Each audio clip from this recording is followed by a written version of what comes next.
He's got a flight out of Detroit as you take a look at Jeff Quinn, and he's very excited about this opportunity, and why not? He worked with Brian Kelly very closely and had great success at Grand Valley State. His team will get the ball first, and there's some impact players we've identified for you. Right, and we talked about Dan Lefevre at the top, and he's going to be fun to watch. He just has it all. He's a complete package. Ryan Anderson, another freshman, his leading receiver, set records here for yardage at Central Michigan for a freshman, and then Damian Linson, he is their big play guy in that in that MAC championship game. He had what I would call 4 unbelievable catches, and he's the guy they throw it down the field to. And of course, Dan Lefevre, Downers Grove, Illinois, the MAC Freshman of the Year, nearly 3,000 yards passing. He's even got a good GPA. He's almost too good to be true. He's nearly pulling a 4.0. Central Michigan records. He's got all Freshman of the Year, 2 games with 4 touchdown passes. I mean, the list goes on and on. And look at that baby face. You yep. see the youth with him, but don't let that fool you. He is a fierce competitor. Didn't really play quarterback until his sophomore year in high school. Tried out as a freshman, didn't make it. He was a good baseball player, so he had the arm, so he tried it again as a sophomore, and look at him now. I mean, it's an amazing story with the limited experience he has. I think the sky is the limit for Dan Lefevre. Matt King handles the kickoffs for Middle Tennessee. He is not the place kicker. You see Eric Fraser, what he's done so far this season, back deep for the Chippewas. And the 10th annual Motor City Bowl has never had a team from Michigan represent until tonight. And for Middle Tennessee, what a huge opportunity this is for them and for the Sun Belt Conference. The Sun Belt already 1-0 in postseason play. We're underway. And a chance for a break here. Right up the middle. Across to the 32-yard line. And that's Dwayne Brooks, the third-string quarterback, running back a kick tonight. Rod Taylor on the stop. So we take a look at what happened in that MAC championship, and what a dominant performance against a good Ohio team. Yeah, they really turned it up. You know, that game was 17-10 into the fourth quarter, and Central just exploded in that fourth quarter for a couple of long touchdowns. Ontario Sneed, the 96-yarder there to kind of bust that game open and bring the MAC championship to Mount Pleasant in Central Michigan. This team likes to score quickly. About the lowest time of possession in the entire country. They go for big plays. They start out immediately, and they get the first down. That's Damian Linson on the catch. Tackle made by the left cornerback, Bradley Robinson, the junior from Duncan, South Carolina. We take a look on the 13-yard gain. And the lineup for the Chippewas, and Ray, there's been a shakeup in the offensive line. Well, Drew Mormino, their second-team All-MAC center, was declared academically ineligible. So Mike Decker moves over from his guard position into that center spot, and Adam Benke will get the start at that left guard. Of course, this is going to hurt their depth just a little bit, too, as they go with Ontario Sneed and nothing doing. Trevor Jenkins, the sophomore from Macon, Georgia. That'll be a loss of 2. Well, Middle Tennessee is not a big defensive team, Ray. You look at these guys and you think they almost look like a Division I AA team. But this defense is fast. Yeah, they are, and it starts with Eric Walden, 9.5 sacks, led the Sun Belt Conference. J.K. Sav is a guy who's made plays there for years, and Damon Nixon, the free safety, needs to have a big game for them on defense today. They go empty here and bubble it underneath to Anderson, and he'll get across the 45. That's about a 4-yard pickup. Tavares Jones, the all-Sun Belt defensive end, on the stop as we take a look at the Blue Raiders defense. I'm impressed with the linebacking core with this group. I think Justin Rainey has really come a long way. But the key tonight is the secondary. Can they match up across the board with the Central Michigan receivers? That's been the weak spot for Middle Tennessee throughout the year. They're going to need to play well today. Third down, they need 7. Mentioned Middle likes to score quickly. 27 scoring drives of under 2 minutes. Wide open. Tell you what, a little bit better throw, and that's a touchdown.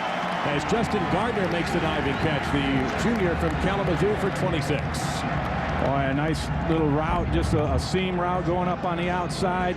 You see the move right there, and Polite, number 6, the corner, got his eyes back to the quarterback instead of staying with his receiver. And as soon as he does that, you get the separation right there, and then Gardner lays out to make a nice grab. But that's going to be the key to me, Dave, is can they hold up in man-to-man coverage?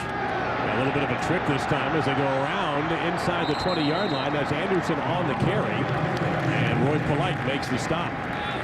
And they like to get the receivers involved a little bit in the running game because they don't have a fullback. Go ahead and run that, fellas. You're going to see right around here, coming around, just a little end around. You can call it a jet sweep, and you're going to see the lead block out here by Sneed. He takes somebody down, but this is another part of the Central Michigan offense. They like to mix in wide receivers running the football and doing different things. And so far, Coach Quinn, this is the first game that he has called all the plays. In the past, he is the offensive coordinator, but Brian Kelly called all the plays. This is the Quinners' first chance.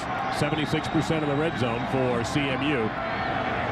Out in the flat, Anderson yet again. He is more their possession receiver than to Linson for big plays, and he gets it down to the 10-yard line. Alex Suber, a converted running back, and the defensive in the nickel package for Middle Tennessee State. Anderson, first-team All-MAC, 67 catches, 816 yards. Yeah, and like you said, Dave, he is the possession guy. He'll catch the out routes, the hitches, and those kind of things. Seldom will you see Anderson go deep. Doesn't have to go very far right now, though. They're at the 10-yard line. Second and 4. Lefevre's hit his first 4 passes for 49 yards. I'm not sure if that was a missed handoff or not, but he's running for his life, and down he goes for a loss of 5 as Jonathan Harris, a captain for this Middle Tennessee team, and Tavares Jones help bust that play up. Yeah, Tavares Jones is the one who got the penetration, and it's interesting. Here's Jones is going to be right down here, and he's going to come in on a stunt and come around and get in on that play. You see him duck inside. He gets the hit on Lefevre, doesn't make the tackle, but he slows him down and makes him go sideways, and that allows Harris to come up and make the play. But this Middle Tennessee State defense loves to run up the field to make plays. Only a loss of 3 that time. That gave him the spot to the 13. And there's pressure again, and Lefevre's a decent runner. He's very close, and they're not giving him the touchdown. Middle of the field open right up, and he saw that. Marcus Brandon saved 6 points, at least for now.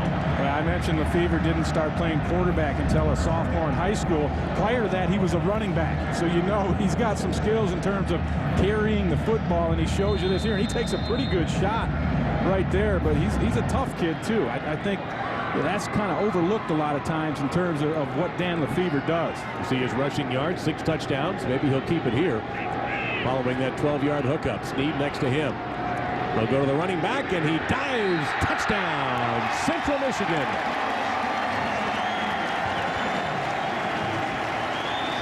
That is rushing touchdown number 4 for Sneed.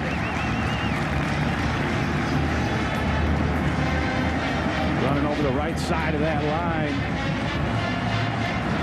And Sneed able to get airborne and break the plane and get into the end zone. And Coach Jeff Quinn, very successful in his first drive, is calling the plays.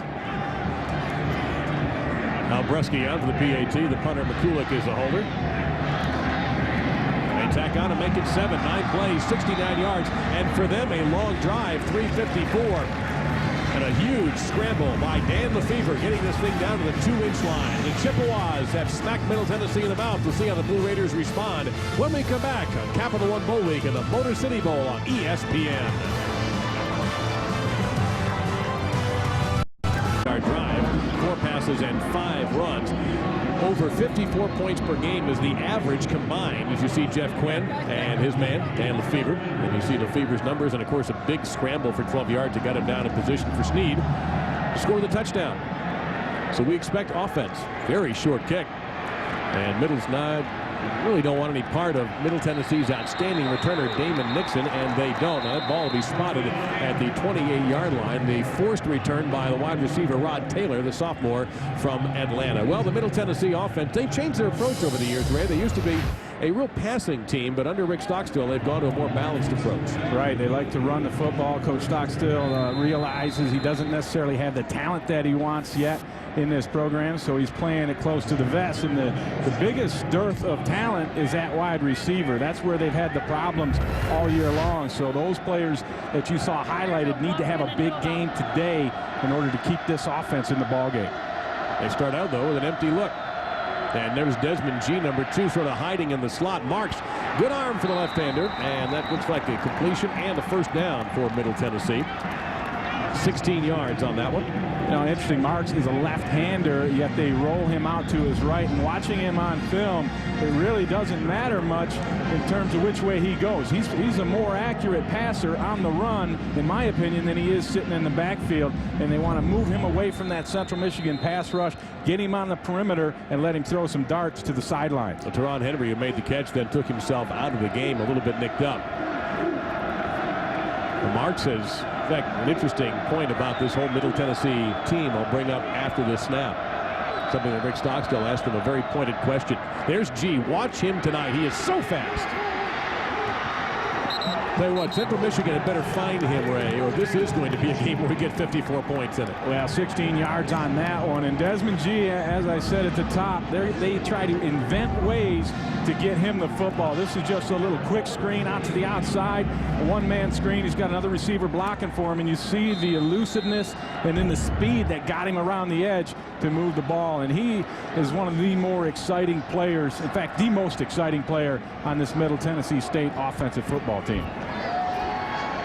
Not a big guy at all. Running back by trade, but they moved him to receiver midway through the year. Well, they just go the other way with the same play, basically. And he comes a little bit short of the first down. The question I was going to mention is Rick Stockstill asked his team, how many of you here at Middle Tennessee State have been on a winning team? Right. One hand was raised. Right, and he knew going in that that was going to be the answer, and that was the way he kind of set the table to try and change the culture for the Blue Raiders. You know, he felt that there wasn't enough discipline on and off the field. He had to come in and set the bar right away, and the 3 or 4 guys had to leave the program. They didn't fit in, and so he kind of eradicated the problems, and they really turned this thing around. Eugene Gross gets the first down. They went to more of a power formation with the fullback Josh Dutton. They took G out, and he basically fell down on his own. That stopped the clock for a first down. The impact players, and we haven't hit on these guys yet, but this is a studly crew the CMU brings to the game. Yeah, Dan Bazine is a senior who I think will go in the first day in the draft. He just got the whole package. Red Keith, 117 tackles, leading the team. And then Doug Kress, who was a former safety, put on 60 pounds, moved into that linebacker spot, and not a whole lot gets past those guys. And usually Bazine, the man you were looking at there, will get it before anyone else. Watch for him tonight, number 93. In fact, he was just off sides there almost. They didn't snap it. He saw the tackle pointing and said, I'm going. And Mark's under great pressure. Now, we talked a lot about Bazine, but on the other end, you've got to keep an eye out for Mike Ogle, another senior, 6'2", 244 pounds out of Caledonia, Michigan. Well, Mike Ogle had an outstanding game, 8 tackles in that MAC championship game. Here he is up on the top. He's just going to run an outside speed rush, and he's going to chase Marks down, and they forgot to block him. And that's just a mental error by Jermail Franklin, the offensive tackle there. And I'm telling you, if you don't block somebody, especially a Mike Ogle, he's going to make a play. Boy, and Franklin, this is his 45th start. I mean, he is a redshirt senior. Only missed 1 game in his career because his mother passed away and he didn't go to the Oklahoma game. So that was a bit of a mental error. And now 2nd and long. And Mark's in trouble. Not a tremendously great runner. And it'll be a loss again. There's Bazine, the senior from McBain, Michigan. Loss of 2, and all of a sudden everything was going along good. And they were throwing those little screens to Desmond G. Now they have no time for anything. Well, they're trying to throw the ball down the field a little bit, and no receiver could get open for Clint Marks. And that's been the problem for Rick Stockstill's football team. When they get into a situation where they have to throw the ball deeper down the field, intermediate routes or deep routes, they don't get receivers open, and then they run out of time. Bazine, another one of these guys that's almost too good to be true. 3 years running, first-team academic All-American. They go empty again. Little time here. They'll drop it underneath. This will get him a chance at a field goal. Won't get him a first down. Catch made by Jonathan Grigsby, the redshirt junior from Franklin, Tennessee, for a 17-yard gain. And Doug Kress is there to make the tackle. Just a little underneath route. They ran everybody deep except for Grigsby and ran him shallow crossing underneath. Central dropped into his zone, so there was nobody around to make an immediate play on Grigsby. Colby Smith, first-team All-Sun Belt kicker. Last year only hit on 44% of his attempts, but you see what he's done so far this year. Well within his range. 39 yards. A chance to get middle on the board after Central Michigan just came right down the field and scored in 9 plays. They hooked that. Yep, that's no good. Came over the top of that one. So Middle moved the ball all right, but Couldn't overcome those sacks. Yeah, and Smith started his steps a little early, and that threw him off, and that's why he hooked that thing. Central Michigan's explosive offense gets the ball back. We'll see what they do when we return from Detroit.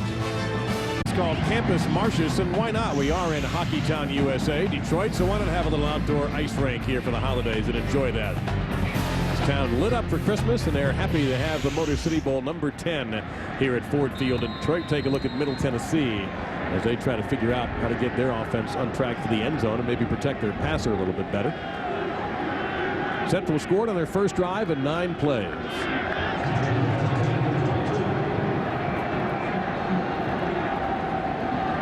That'll be Snead, found a little gap. Through the secondary, cutting down the sidelines and a chance to go. Looks like he's out of bounds, and he is at the Middle Tennessee 42-yard line. The Middle Tennessee coaches, Ray, are saying that he was back a few yards behind that, but the officials win that battle. Yeah, Ontario Snead, when he gets open, there's going to be a blitz coming off the outside, so when he goes, there's no one to flow over the top to make the play. You see the middle linebacker, Rainey, number 1, blitzed on the outside, so Sabb is all alone, had to make the play, missed the tackle, and when Snead gets an open field, he can fly. He's one of those guys that you give him just a little crack, and he gets his shoulder square to the line of scrimmage, bam, he can go the distance. Ask Ohio about that. Snead wrapped up the MAC championship with a 96-yard run on this field, and now we have the official stopping play, and this may be a play being looked at again by the officials to make sure the spot is correct. Snead ran for over 1,000 yards last year, 165 in fact, as a freshman. This year a little bit down, 716. Let's see if we can find his feet here, Ray. It looked to me like it was a good call on the field by the officials. It was kind of hard to determine. Our referee, by the way, Gerald Wright. This is a Mountain West Conference crew. Take another look at it and see right along the line. You see the foot right there. Yeah, he's definitely out right there. And I can't really tell what yard line that is. Looks like the 42, and I think that's where they marked it. But you can see his foot right there. He steps out of bounds. Well, that's not going to be the 42, I think. That's going to be closer to midfield. Couldn't see any yard markers to determine, but he definitely did step out of bounds. Now remember, every play is reviewed. Some are re-reviewed, and this obviously is one of them. Jonathan Harris there, forcing him OB.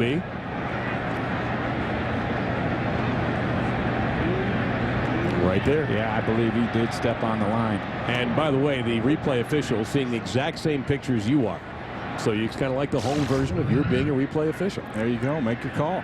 And unlike the NFL, when they go under the hood and the referee makes the call, in college, the referee is just listening. He's taking orders. He's taking notes, too. And we think we have a better handle now on what yard line, and that's probably what the discussion is right now. They may be having a tough time figuring that out themselves. Right, and there, right there is where I think he stepped out. So it's going to be somewhere around the 50-yard line. That's about a 10-yard difference right there. And here we go.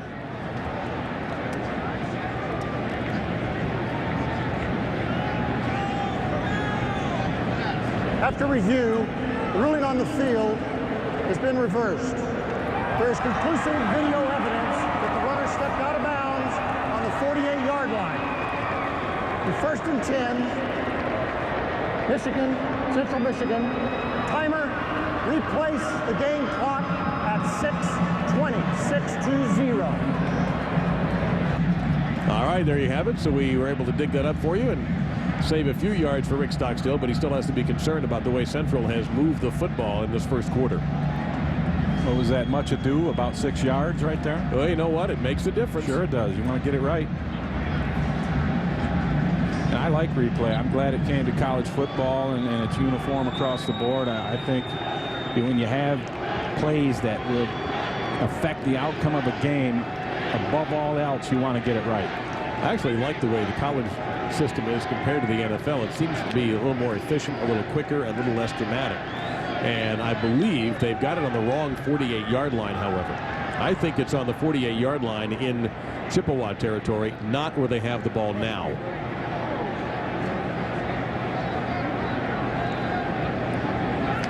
Let's see. This is our high camera.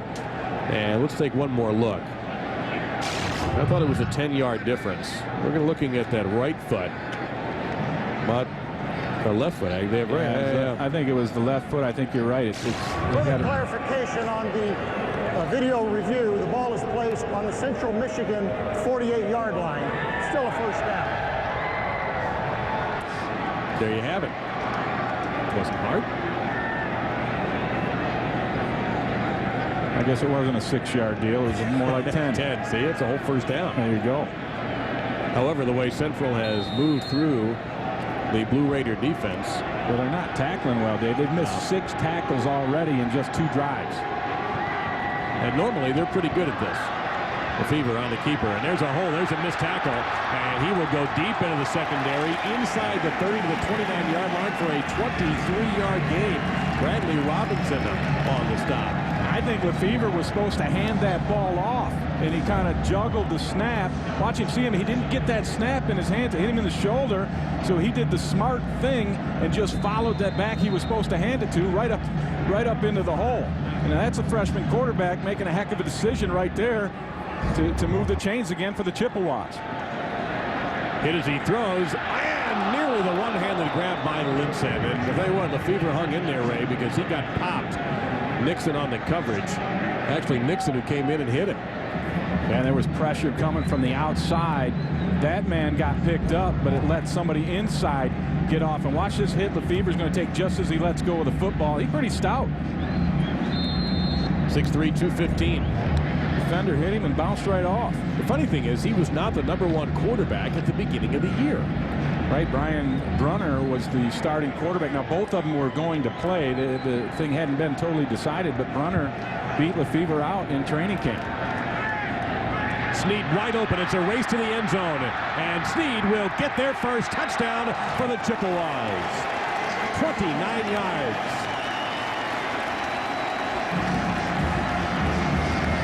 That's just blown coverage by the Blue Raider defense. They lose track of Ontario Snead, and Lefevre didn't. Here's Snead. He's just the back, just going out to the flat. And it was Justin Rainey, the middle linebacker, who was blitzing over there, and he just ran right past Snead, and there was nobody left to cover him. And Lefevre saw it right away, found it, and hooked up with Ontario Snead for another touchdown. Snead's 11th touchdown of this season, 7th as a pass catcher. 4 plays, 78 yards, and this is more like it for the Chippewas. 51 seconds, 28 drives, under 2 minutes this season for the Chippewas. They are in command in downtown Detroit.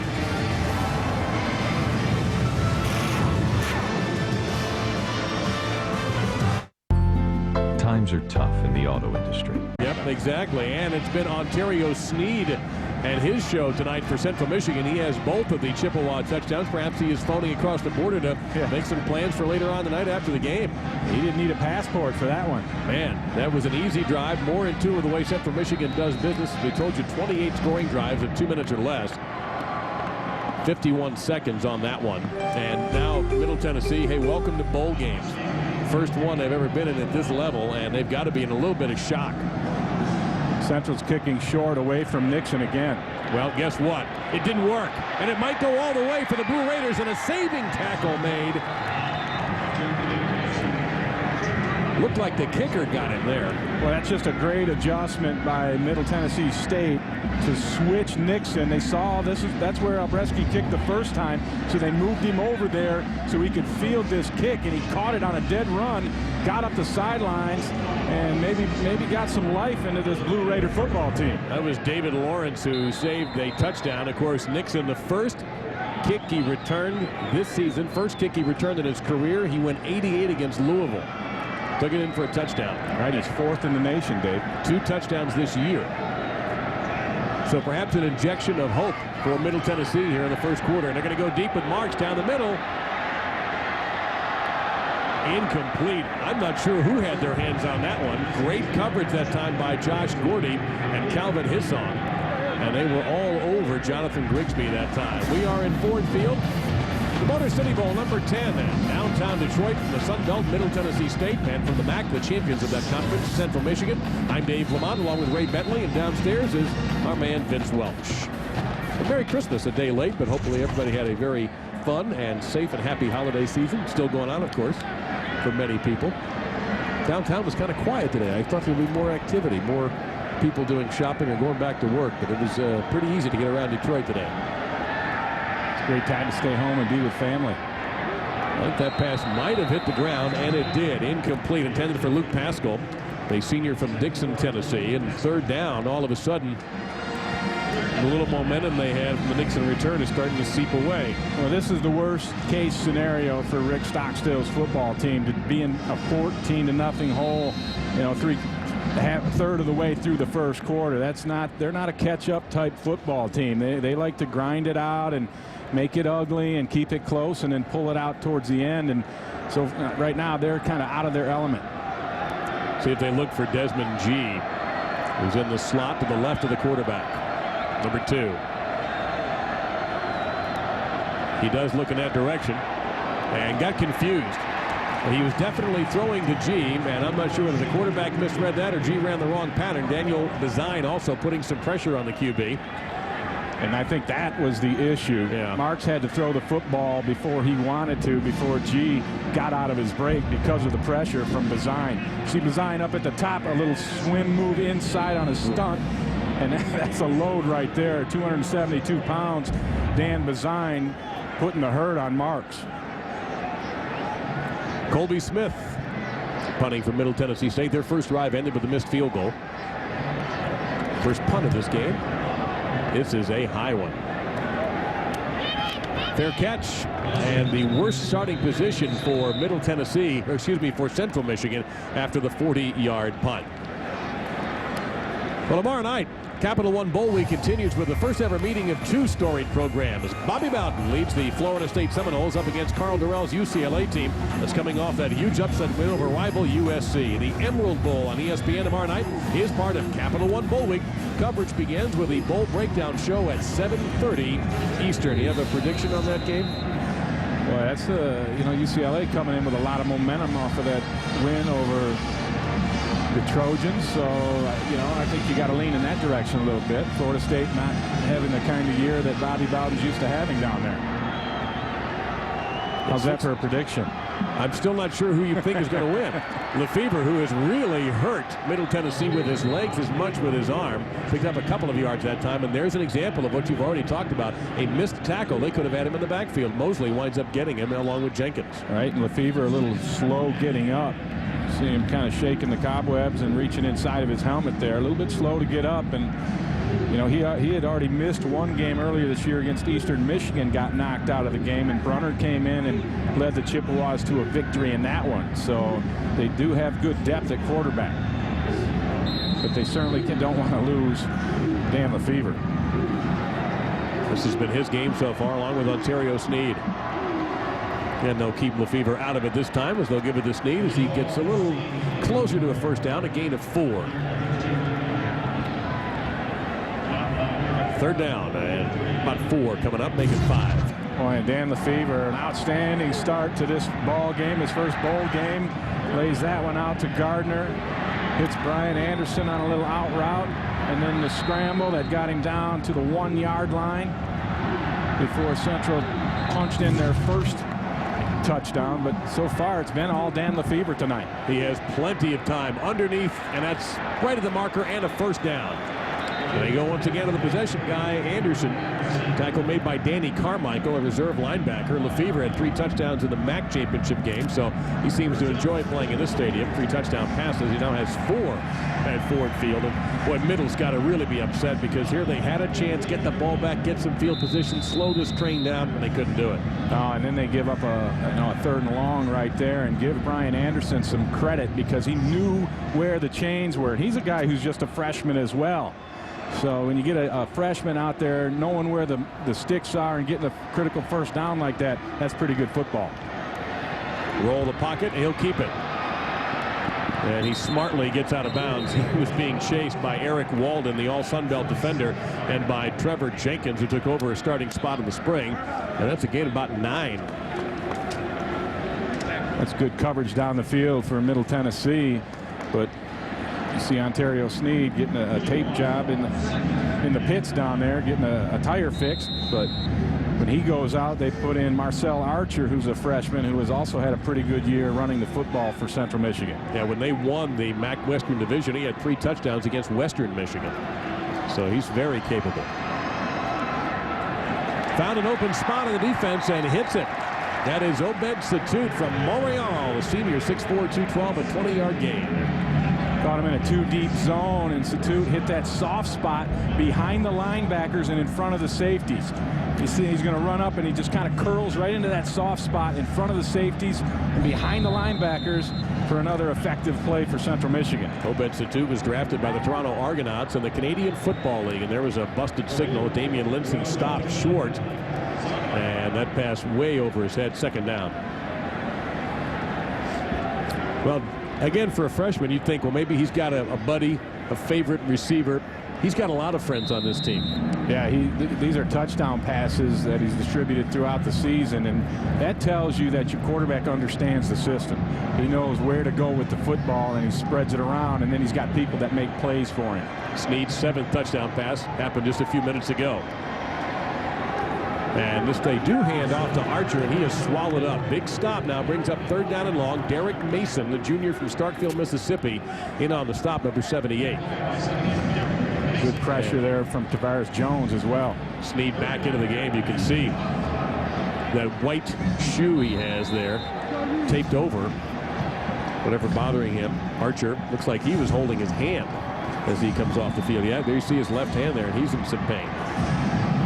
So here's again a chance for the Blue Raiders defense. This is the worst 3rd down situation Middle has been in. Excuse me, Central Michigan. They are 3 for 3 in 3rd down conversions. And overthrew his man, and for the first time today, the Chippewas will have to punt. Great coverage for the Blue Raiders secondary on that one. There was absolutely nobody for Dan Lefevre to go to, and then after he scrambled a little bit, he had to throw it to Satut, but he was covered as well. So good defense, and they finally get a stop to the Blue Raiders. That should build some confidence. Bradley Robinson in punt receiving formation. Tony McCulloch, who has run a couple of fakes successfully this season. Once as the holder for the field goals and once as the punter. But not here. He's hammered this one. And this will go into the end zone. So he had 19 kicks inside the 20, but not that one. 55-yard punt. Well, on Thursday, catch 2 more bowl games on ESPN, beginning with the Bowl Breakdown Special at 4 Eastern. And at 4:30 Eastern, the Oklahoma State Cowboys meet the Alabama Crimson Tide. Then, at 8 o'clock Eastern, 2 high-octane offenses hit the field. Texas A&M's Aggies meet the Cal Bears. The Petro-Sun Independence Bowl and the Pacific Life Holiday Bowl on ESPN Thursday are part of Capital One Bowl Week, and so are we here in downtown Detroit. Capital One Bowl Week is underway right now on ESPN. 2 programs, Ray, don't have a full-time head coach. Central Michigan and Alabama. And that's going to be interesting to see who ends up in Alabama. And that's Gross getting swallowed up by the interior. He kept the pile moving though a little bit. And you know, Alabama's got Joe Kynes in there right now on an interim basis. He obviously is interested in the job, but look at what Alabama has had to go through since the Bear walked away. Yeah, those were some big shoes to fill, no doubt. And they've been struggling ever since then. They really haven't found the guy that they want to, you know, go into the future and have him be their coach and kind of, you know, become as one with Alabama, synonymous with that program, and they haven't had one since Bear Bryant. And ESPN's Chris Mortensen reported yesterday that they are still trying to chase Nick Saban, and that was almost intercepted. They got it to G, and he gets out of bounds near the marker at around the 30-yard line. Now, Morton said yesterday that they may take one more big run at Saban following the bowl season. Yeah, I think that's kind of going into the wind a little bit there. Now to look at this play again, just a quick pass out there, and Grigsby pins the defender inside, and then it's G just working up the sideline, and he's been really the only thing that they have gotten done thus far on offense is passing the ball on those quick screens to Desmond G. Everything else has been failed. David Lawrence had the chance to pick that thing off and get an easy 6, a first down for the Blue Raiders. And Lawrence is also the guy who saved the touchdown on the Nixon return on the kickoff. So exactly what Rick Stockstill needed. Give his defense a bit of a break and try to keep the ball moving. And I'm surprised that they're throwing the ball as much as they did in this first quarter. Well, they know that Central Michigan starts 3 freshmen in that defensive backfield, and the front 7 is the strong part of the Chippewa defense, so they're trying to kind of match up against those younger players and make something happen there. Play action. And he'll take a deep shot in the double coverage off the helmet of G, and this will draw a flag. Looked like Calvin Hissong really never made the effort to turn around and play the man or play the ball. And this is just taking a shot. You've got what you think is the fastest guy on the field. In Hissong, you're absolutely right. Never turned around and looked back for the ball and actually ran into G. 20 defense, 15-yard penalty, previous spot, first down. A few of the Chip fans booing, but that really wasn't that difficult a call to make. No, that was obvious pass interference. And, you know, the confidence that they have in Desmond G, that was double coverage, and it was obvious from the get-go that was going to be double coverage, and still Clint Marks has enough confidence in the true freshman to throw it up there and try to make a play. Well, when Marks first got to Middle Tennessee, he arrived as a 163-pounder, and the coaches weren't even that crazy about him. They weren't even sure that he could last. Well, he's lasted all right. 34th straight starts, and he's all over the MTSU record books. Now weighs 200 pounds. Redshirt senior from Fort Myers, Florida. This is to Marco McNair. Haven't seen him carry the ball yet, and he gets it right to midfield. That's about a 4-yard gain. Here's a guy that we haven't seen yet, and you're very fond of his game. Yeah, I think he is part of a bright future for the Blue Raiders football team. And if Eugene Gross wasn't so good and wasn't a 5th-year senior, McNair would be starting. As it is, they split pretty much a lot of the time, and their problem is they don't have a fullback, and Eugene Gross was playing fullback on that last play. They've had a couple of fullbacks get injured over the course of the season, and so they get them both out there, and that's not bad. Middle Tennessee State seems like after they had the cold water thrown on their face by the Central Michigan offense at Ontario's knee, that they're getting their bearings in this game. It's their first Division 1A bowl game ever, and for the Chippewas, their first bowl game since 1994. Back to Detroit after a moment. The Motor City Bowl on ESPN. Home of the American League champion Detroit Tigers, beautiful Comera Park. Very, very close to where we are at Ford Field. That's quarter number 2 of the 10th annual Motor City Bowl is underway. Middle Tennessee State in the white, getting a first down there. Jonathan Grigsby.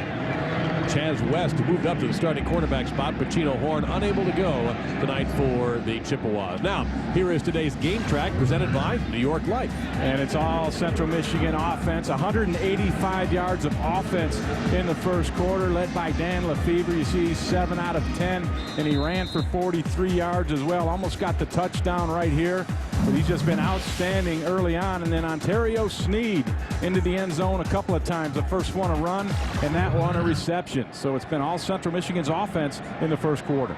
And they direct snap to Gross. No quarterback there. Eugene Gross took the direct snap, gained 3 with it, as Bazine made the stop. That was different. Those, well, you have a bowl week where you got some extra time, so you try and dust off all the trick plays. And you're right, there's Gross right there. He lines up in the shotgun as the quarterback. Going to do a little ride fake right there. He's got the tackle pulling, leading him up inside, and not a bad little wrinkle. We should mention Rick Stockstill's coaching influences include 2 Bowdens and a Spurrier. Clint Marks wasn't even on the field for that. He just ran in for this one now, and he had to call a timeout. Right. Couldn't get Gross in the right position, and Marks just disgusted him. So Middle Tennessee got a little bit of confusion in there and forces a timeout. Well, at the beginning of the show, we showed you Brian Kelly hoisting the MAC championship trophy, but he's not the head coach for Central Michigan. He's at Cincinnati, and he will join us next right here on the Motor City Bowl on ESPN. If there were a store in your town Chippewa fans making the trip down from Mount Pleasant. Great attendance here at Ford Field for the 10th annual Motor City Bowl. Second quarter, 14-13 to go. Middle Tennessee State. They brought a few fans with them as well from Murfreesboro, not very far from Nashville. 2nd and 7 following the Blue Raider timeout.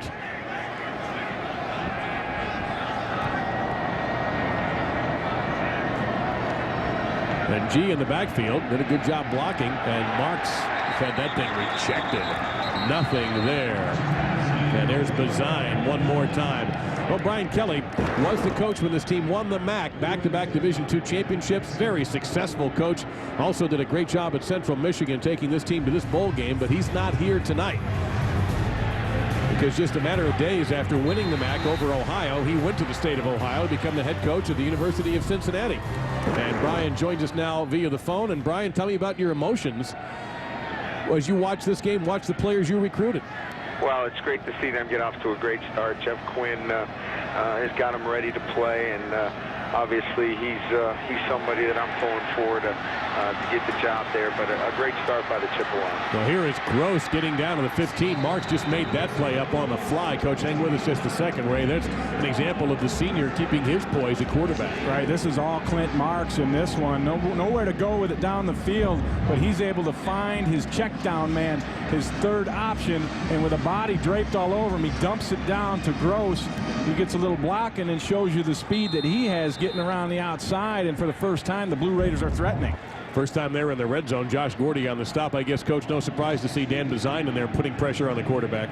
No, he's a special player, and he's really epitomizes what that defense about. They play hard for 4 quarters. They'll keep coming after you, and Middle Tennessee with Marks is pretty good offense, but Dan Bazine is a great player.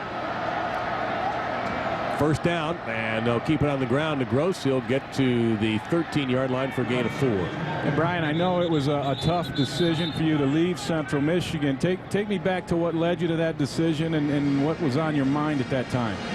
Well, as you know, they're never easy to leave a great group of kids, and we're able to do some things in winning a championship in a very short period of time, and the relationships you build. But getting an opportunity here at the University of Cincinnati, the community, the geographical area, and the Big East, to be quite honest with you, Ray, if you look at the Big East, I think there's a lot of excitement and great coaches, and I think the strength of the University of Cincinnati is one and the same with the Big East.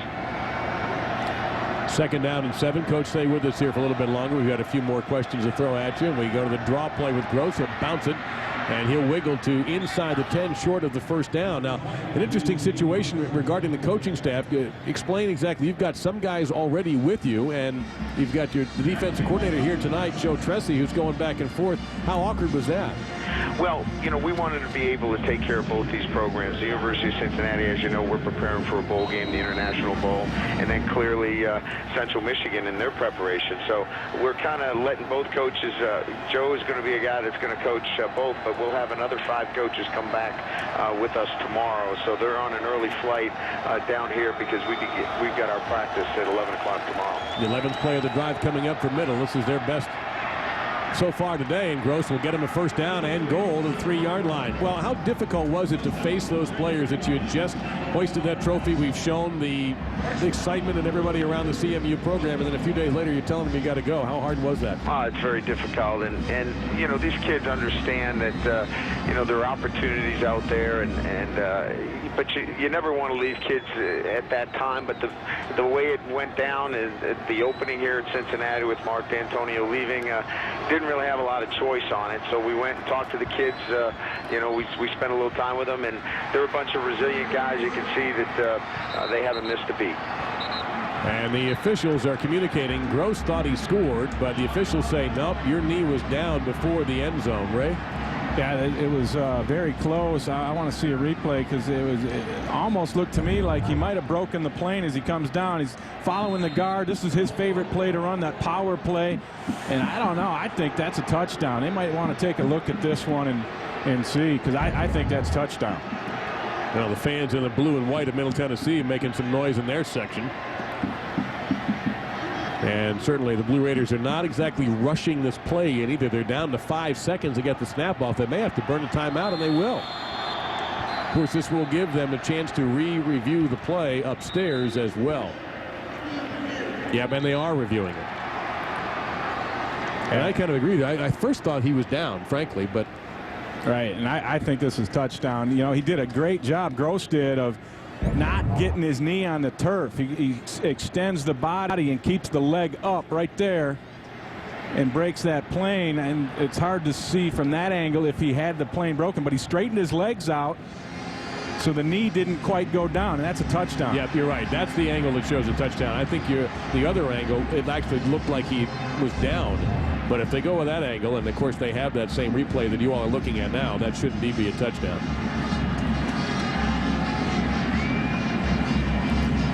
Well, Brian, we want to thank you for the time you spent with us and wish you the best of luck down there with the Cincinnati Bearcats. And I've known you for a long time. I think you've done a great job everywhere you've been. And again, we just wish you the best of luck.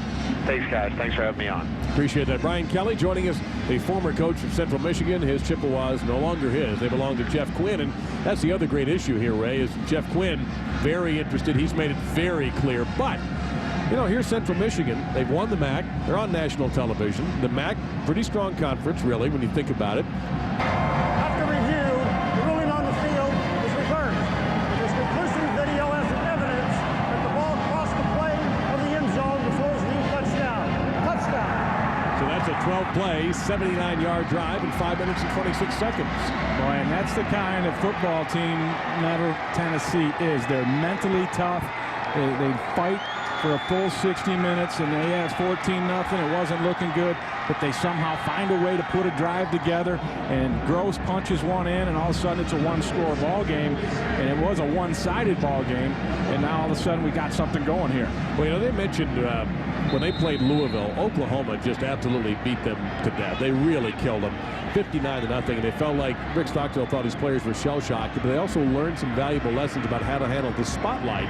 And when they played Louisville, they really made the Cardinals work for about 3/4 of that game as the PAT is tacked on. So I didn't wonder if some of those tougher games they played have toughened them up for these situations.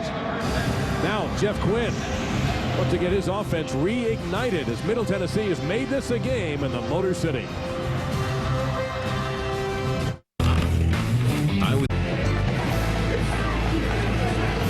Part of the flavor of downtown Detroit. Greektown, just a few blocks here from Ford Field. Middle Tennessee State. Some of their fans may have wandered over there today. It'd be a good place to wander. Oh, yeah. Good eating down there. Yeah, no question. A little bit of fun down there, too. Great crowd on hand here at Ford Field. Both schools well represented. And, of course, with a Michigan school in this for the first time, a lot of excitement for the Motor City Bowl. And how about the attempt at the onside kick? I believe that's the only way I would describe it. It's recovered by Martin. So tremendous field position for Central Michigan. That was an unusual decision, I would say. Well, if that wasn't an intentional onside, it's the worst kick I've ever seen. I just am shocked that they even tried that. I like it. I think you have to go for things, especially when you feel maybe you're outmanned a little bit. And Colby Smith tops that thing. I think he was hoping for the higher bounce. But yeah. You give Central Michigan credit for being ready for something like that. A lot of times you'll see frontline guys turn and bail. Not that time. Well, Darren Martin, who recovered it, is a junior receiver of New Orleans. They always have the hands people around there just in case somebody pulls a fast one. So all of a sudden this explosive offense has great field position. Oh, what a fine catch by Anderson at the 30-yard line. And tell you what, that pass was thrown so absolutely nobody but Anderson was going to catch it. Right, as fine as a catch as that was, the throw was even better because Dan Lefevre put it, as you said, Dave, in the only spot where Anderson could get it. You see the trailing polite number 6 covering there, and Anderson got the step on him and then angled that thing, cut that thing off, and a great throw from Dan Lefevre. Fourth catch for Anderson. And Lefevre, he is under pressure. That's not one of his better throws. And let's get an update right now. Check in with Bristol and Reese Davis. Reese. All right, guys, SportsCenter 30 at 30 update. In the NBA, Tracy McGrady back in action. Houston taking on Indiana. McGrady missed 7 games with back spasms.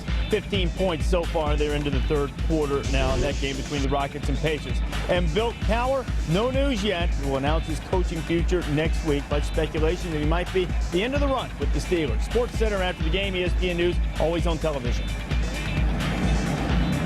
All right, Reese, a roughing the passer penalty has been called on the Blue Raiders. Looked like Eric Walden the All-Sun Belt player, the all-time sacks leader for the Blue Raiders, got in a shot on Lefevre. So instead of the incompletion and maybe the first bad pass Lefevre has thrown, it's a first down at the Blue Raider 15-yard line. Under pressure again, it's to Snead. He has 2 touchdowns. It's inside the 10 before he is stopped. And Justin Rainey in there on the stop. Well, we mentioned some of the talent on this Central Michigan team. How about this guy, Joe Staley? What do you think of his NFL prospects? Well, I think he's a first-day guy. He's, as you see, ranked 4th by Mel Kiper Jr. and just an incredible athlete. At 6'5", 300 pounds, he runs a 4.7 40. Bench presses 2 1/4, 28 times. He's got all the measurables, and he's a heck of a player as well. Lefevre, it's a foot race to the end zone. He'll get to the pylon. Touchdown, Lefevre. 9 yards. And just another wrinkle from Dan Lefevre. Nowhere to go with the football, tucks it down, makes one move, and then he shows you the intelligence and the awareness, sticking that ball out across the plane of the goal line to get the touchdown before he goes out of bounds. So Snead with 2 touchdowns. Now Lefevre with another one. He has 52 yards. He is the game's leading rusher. And he just makes such good decisions, Dave, and he makes them quickly. He saw what was going on, pulled that thing down, and took off. No hesitation whatsoever. And Albreski tacks on the PAT. So right after Middle came in with a big touchdown, Central comes right back with Dan Lefevre, the MAC freshman of the year. He can beat you with his arms. He can beat you with his legs. The ball is back in the Blue Raiders' court. You're watching the Motor City Bowl on ESPN. Great show. Maybe the late James Brown could have played a show or 2 there, I would bet. That was front page news in Detroit, as you might guess. A city with such a musical soul to it. Right, the godfather of soul. Central fans are pretty happy that their team, the way they've responded after Middle Tennessee got on the board for the first time. The first time they had belted the kickoff deep. And here's Nixon. He drops the ball. And he's not going to be breaking this one anytime soon. That drop really hurt him. And he is swarmed under by the Central special teams. Yeah, sometimes you drop a kick like that and the coverage team will overrun it. Not that time. Frazier led a host of tacklers. So the poorest starting position for the Blue Raiders so far. They have 115 total yards, 221 for Central Michigan, and 80 of those yards for the Blue Raiders came on their last drive. Not surprising to see Central Michigan trailing in time of possession. And Dan Design not in this drive at the moment. That's a bit of a surprise. Top defensive player in the MAC. McNair broke 1 tackle, was only able to get back to the line of scrimmage, 2nd down. Well, Design has just been as good as advertised this year, the senior from McBain. And he's played a great game tonight as well. You see his numbers on the season, down from last year where he had 16.5 sacks, which set a Mid-American Conference record at the time. And so far today, he's got a sack, he's batted a pass, and he's hit the quarterback 3 times. So I guess he deserved a little bit of a break. They'll try again on the ground. Starting to run the ball a little bit more. McNair breaks a couple of tackles, gets through to the secondary, and gets a first down. Doug Kress finally making the stop after a 12-yard pickup. But for more on Dan Design, let's go down to the sidelines and join Vince Welch. Well, Dave, you saw those great numbers on Design, and he's put up those numbers despite dealing with a variety of setbacks this season, including a banged-up knee and a fractured wrist, but none more painful than the loss of his younger brother, Darren, who committed suicide over the summer. He was just 18 years old, had won a state title in track and field, had a college scholarship awaiting him. It was a devastating blow to the Design family, and Dan was crushed. He told us he still struggles with the loss, still wondering why. Misses those post-game chats with Darren. Said he'd be playing tonight with Darren on his heart and mind. Marks on the rollout, hits G, and G gets hit. Big hit made by Josh Gordy, the freshman. That's 3 very hard-earned yards for Desmond G. You know, we spoke with Dan Design, as you see his career highlights, and you could tell how that affected him. And he said, you know, that his brother had a permanent solution to temporary problems, and it really devastated him. And he's always got his brother on his mind, as you say, and in his heart, and just doesn't understand it, didn't understand it, but yet he's kind of found some strength in that to keep himself going forward and play for his brother and his brother's memory. Design back on the field, looking at 2nd down and 7. Chippewas led the whole way. G on the reverse, gets one block. And you see his cutback ability and his elusiveness as he gets the first down as he is belted out of bounds by Chaz West. 13-yard gain for G. And they invent ways to get the ball to Des G. And that's another one. You get a little reverse there. In the game against Troy, their final game of the season, he ran the reverse and threw a pass off of it. So there'll be a whole number of different plays they do off of this look. Ways to find ways to get Desmond G the football out in space where you see he can run past people. I think it's sort of what the New Orleans Saints are doing with Reggie Bush. Find ways to get that guy the ball, and Desmond G is sort of their version of that. They fake the reverse to G that time and go to McNair. And he's been the featured back here on this drive. Gain 4 there. Galvin Hissong on the stop, but you want to get the ball to Desmond G. He has scored a touchdown in 6 straight games, and there's a flag on the play, and this one comes back.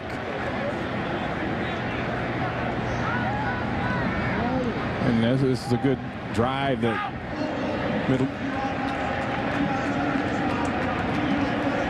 Middle Tennessee had going, and they don't get penalized a whole lot. The least penalized football team in the Sun Belt Conference, and that's one of the things Rick Stockstill had to fix, and that's part of discipline. That's part of just guys doing the right thing and making good decisions out on the football field, and he demands that from his football team, and they've responded very well this season. The other problem that Middle Tennessee had is you see Dan Lefever's taking some time on the bike.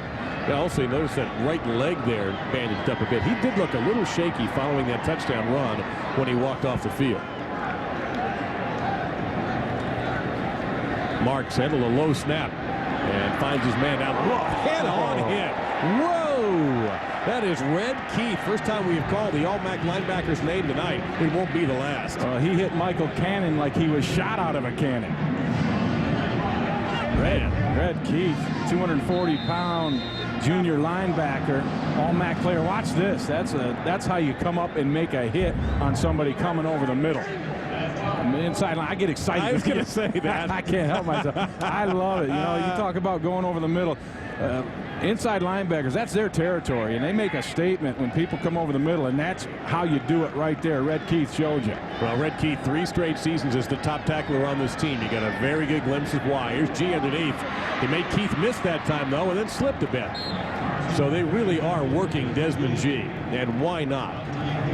That's his 5th catch for 46 yards, and he has 1 run for 13. Started the season as a running back, and then when they hit their bye week, they weren't happy with the production at receiver. A lot of drops and guys just not getting separation, getting open, and so they moved Desmond G from running back out to that flanker position, and they had the bye week where he could take the time to learn the things he needed to learn, and he has really shown something. Now he's lining up in the backfield as the running back. 3 out of 5 on 3rd downs for Clint Marks' offense. Plenty of time.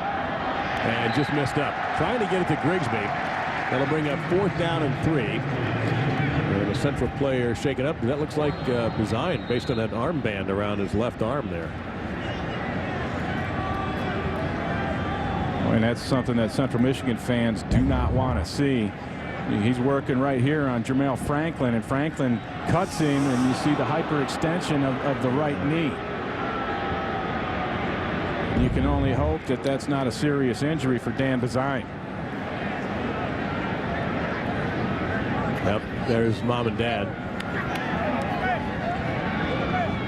And, you know, it's always the dads who, in this situation, are always the ones who are trying to be tough. Mom could care less than anything right now. She's going through it. You can see the look on her face right now, and you hate to see that. And the Bazine family owns a farm up in McBain, Michigan, where young Daniel learned the merit of hard work. He used to get up at 5 o'clock on weekdays to get his chores done, and then you'd think they'd cut him a break on weekends. No, he got up at 4:30 on weekends to milk the cows and do the various things there. You see some other family members pretty upset about this.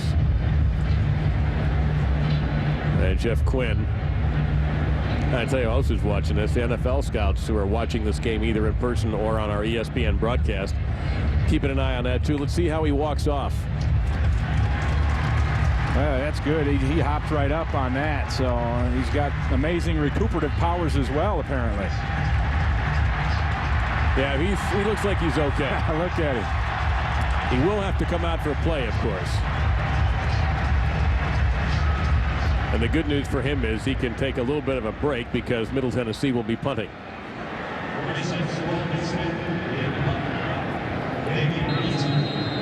Think of all the games, Mom and Dad, all the practices those two have been to, all the drives after school and all that they have gone through. Of course, all these athletes too. High snap. Nice job by Smith. And in the crowd, Damian Linson makes the fair catch right at the 20-yard line following a 36-yard punt. Well, college basketball fans, keep an eye on this because Thursday night on ESPN2, Bob Knight could make history and pass Dean Smith's record for the most wins in men's Division I as the Texas Tech Red Raiders host the UNLV Running Rebels. And if it doesn't happen there, Texas Tech will face the New Mexico Lobos on New Year's Day, noon on ESPN2. Both games, by the way, available on ESPN2 HD. One of the most fascinating personalities in the history of sport at any level. Bob Knight, like him or dislike him? The Fever, he just decided I'm not going to throw. And he is just killing Middle Tennessee with his legs. However, there's a flag down back at the 25-yard line. We may have a hold on Justin Gardner, the receiver. Boy, that's the hardest thing to defense is a quarterback that's able to run when nothing's there in the throwing game, because you don't account for that. You know, you've got people dropping back in coverage. You've got people rushing the passer. And when he breaks through that line of scrimmage, boy, that's tough to account for. And somehow Middle Tennessee is going to have to spy somebody and try to take away the scrambling of Dan Bazine. No, I thought we had a hold. We saw a hold up here, but this penalty is going to go the other way. I said Bazine, I meant Lefevre. Personal foul. 8. The defense, 15 yards into the run. First down. Jonathan Harris, the captain of this team, senior from Montgomery, Alabama. Oh, and that's the kind of thing that will drive Rick Stockstill crazy, because that's one of the things that he tried to take out of this program in terms of no penalties, no foolish penalties like that. Boy, is this on top of the run. All right. Well, it's got to be something after that, because I didn't see any kind of problem with Harris running over a blocker right there. That's football, isn't it? Yes, it is. Huh. Well, Lefevre very close to a first down. I got to think that Harris did something after that. That would normally be under the guise of unsportsmanlike conduct, though. They actually call that. I mean, it's maybe 2 minutes for cross-checking. Yeah. It's second down and maybe not even a yard for Central here. That call has been made, though. Not much we can do about it up here. On second and short, he'll actually not run this time. Good-looking pass for Anderson. Incomplete. Coverage by Polite, the junior from Jacksonville, Florida. That was kind of rude of Mr. Polite. I was waiting for that. Great coverage down there, though. He had Anderson locked up. Now, Lefevre hung the ball up a little bit. You can see Anderson, he slows down and turns his body. But that's great timing by Polite, getting his hand in there and knocking it out at the end. Another good pass, though. I think he floated that one just a little bit, Dave. If he would have thrown it out there just a little further, Anderson had a step or two on Polite. And that's a matchup all night in the slot. These two guys right here are going to go head-to-head. Third and short. And that'll be Snead, who felt his way across the 40 for a first down. Tackle made by Damon Nixon, the all-Sun Belt, at 2 positions, free safety and a kick returner. And, you know, one thing the Central Michigan offense hasn't done thus far tonight is get Damian Linson involved. Had 9 catches, 191 yards, and a touchdown in that MAC championship game, and he has yet to catch a ball tonight. They have tried a couple of times to throw to him, but it hasn't worked out. Right down here. He has one catch, I think, Ray, very early. In fact, I think he had the first catch. They run the reverse. There's Linson right there, flag down in the backfield. Thought Linson might try to throw that. He is smacked to the turf by Tavares Jones. Let's see who this penalty is on. And I don't think this one's going to be a personal foul. It's usually where you get an illegal block. Holy, 65 offense, 10 yards previous spot, replay first down. That is Mike Decker, who is the center tonight. Drew Mormino was declared academically ineligible, so Decker was moved to center. And right here's your center. He's going to pull back this way on the reverse look. You see him coming back, and yeah, he had the hog tie early, and then almost a tackle right there working on Wes Hofacker. So, scratch the game. It's 20 yards to go. Coming back the other way. Boy, just threw it over Hofacker that time. A good coverage. There's the speed of middle. And wiping out Ontario Sneed on that play, Justin Rainey, the senior from Rock Hill, South Carolina, on the stop. And that's the thing that Rainey has gotten better at in terms of the course of this season, diagnosing plays. Here he is. He sees something ain't right. He saw people crossing his face, beat the cut block, worked inside another block, and came up and delivered a big hit. Justin Rainey had played quarterback and running back in high school. Just moved to linebacker as a college player, and the lights really came on as this season went on for him. He actually left for a year, played junior college ball in Kansas in 2004, and came back in 05 under great pressure. Lefevre was able to find Sneed, and Sneed trying to get to the edge and couldn't quite get there. Good pressure that time. Trevor Jenkins and also Damon Nixon. That is a gain of 6, however. Good read by Jenkins, number 97, seeing the screen pass and not running after the quarterback, kind of settling on the line and chasing it down. Manny Diaz opting for the Bill Belichick look today. His first season, he is the 10th youngest coordinator in the NCAA, the 6th youngest defensive coordinator at 32 years old. And he has a very interesting background, to say the least. Changing the play here, doing the Peyton Manning walk up. Got 5 seconds to get rid of it. Nixon came up for the blitz. Here he comes, but the pocket is perfect. He's got a chance here for the end zone. The pass overthrown. He had a man open that time, Obed Satut, and that didn't have enough, or actually had too much, and incomplete. Yeah, I think he got excited and overthrew that one, but again, another blitz coming from the Blue Raider defense, and that's what Manny Diaz brought. That kind of scheme to this program. He also brought a lot of excitement. And here is our Subway fresh fact. Manny Diaz worked at ESPN as a production assistant from 1995 to 97. And the word was he was the best dressed production assistant. Our Bristol spy told us today that he was known for his wardrobe. And said he was G'd up. He's going to make the end zone. It does. So Middle Tennessee has 3:32. And one timeout to do something about it. Well, tomorrow night, Capital One Bowl Week continues with the first ever meeting of two storied programs. Bobby Bowden, that's the only way you can pronounce that, by the way, leads the Florida State Seminoles up against Carl Durrell's UCLA team. It is coming off a huge upset win over rival USC. The Emerald Bowl on ESPN tomorrow night is part of Capital One Bowl Week. Coverage begins with the Bowl Breakdown Show at 7:30 Eastern. They're playing that game in the San Francisco Giants ballpark right there on the water in the base. Beautiful, beautiful baseball stadium. We'll see how that looks tomorrow night configured for football. Empty backfield for Middle.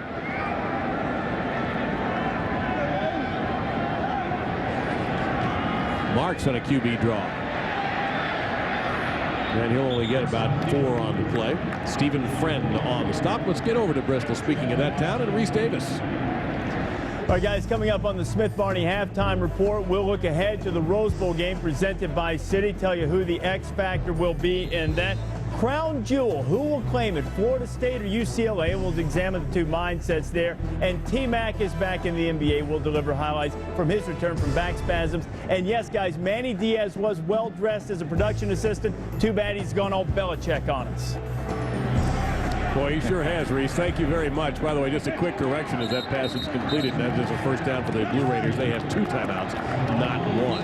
And that is Bobby Williams, his first catch, Ray. He was suspended in the spring. You mentioned that Stockstill had to come in there and clean house a bit. He almost cleaned Bobby Williams right out of Murfreesboro, but brought him back in May. There's Manny Diaz, by the way. Manny Diaz worked on Monday Night Countdown, and him and Sterling Sharp were quite close. Who looks younger, him or Lefevre? It's pretty close. Yeah, they could be brothers. Neither one of them has to pack a lot of razor blades for a trip. Down the middle. Good-looking pass play that time. One of the best that middle has run. And there is a catch made by Jonathan Grigsby. A redshirt junior from Franklin, Tennessee, picks up 18. Calvin Hissong, the free safety. Sporting News honorable freshman All-American with a hit. That was kind of a quick post. And that's, to me, when Marks throws either a slant or a quick post like that, he is very accurate. That's his best throw. They ought to go to that route a little more often. Overthrew. Went for the tight end, Stephen Chicola, who was begging for a holding penalty. He thought Red Keith had grabbed him, but it didn't work. First time that middle was thrown to either tight end tonight. He is a junior also from Jacksonville. A lot of Florida players on this Middle Tennessee team. See Mark's numbers thus far, and he hasn't really lit it up, but they really don't ask him to. And his role on this offense is just to manage the ball game. That's the first thing Stockstill did when he came in and said, listen, we don't need you to win the game. Don't lose it for us. Manage the game. Get the ball where it's supposed to be, and we will be happy with that. And they are really pleased with his progress in that regard. It's getting some more time now. That pass just simply underthrown, but I don't think Central is getting the pressure that they had before earlier in the game. They had a little bit of a dispute after the play.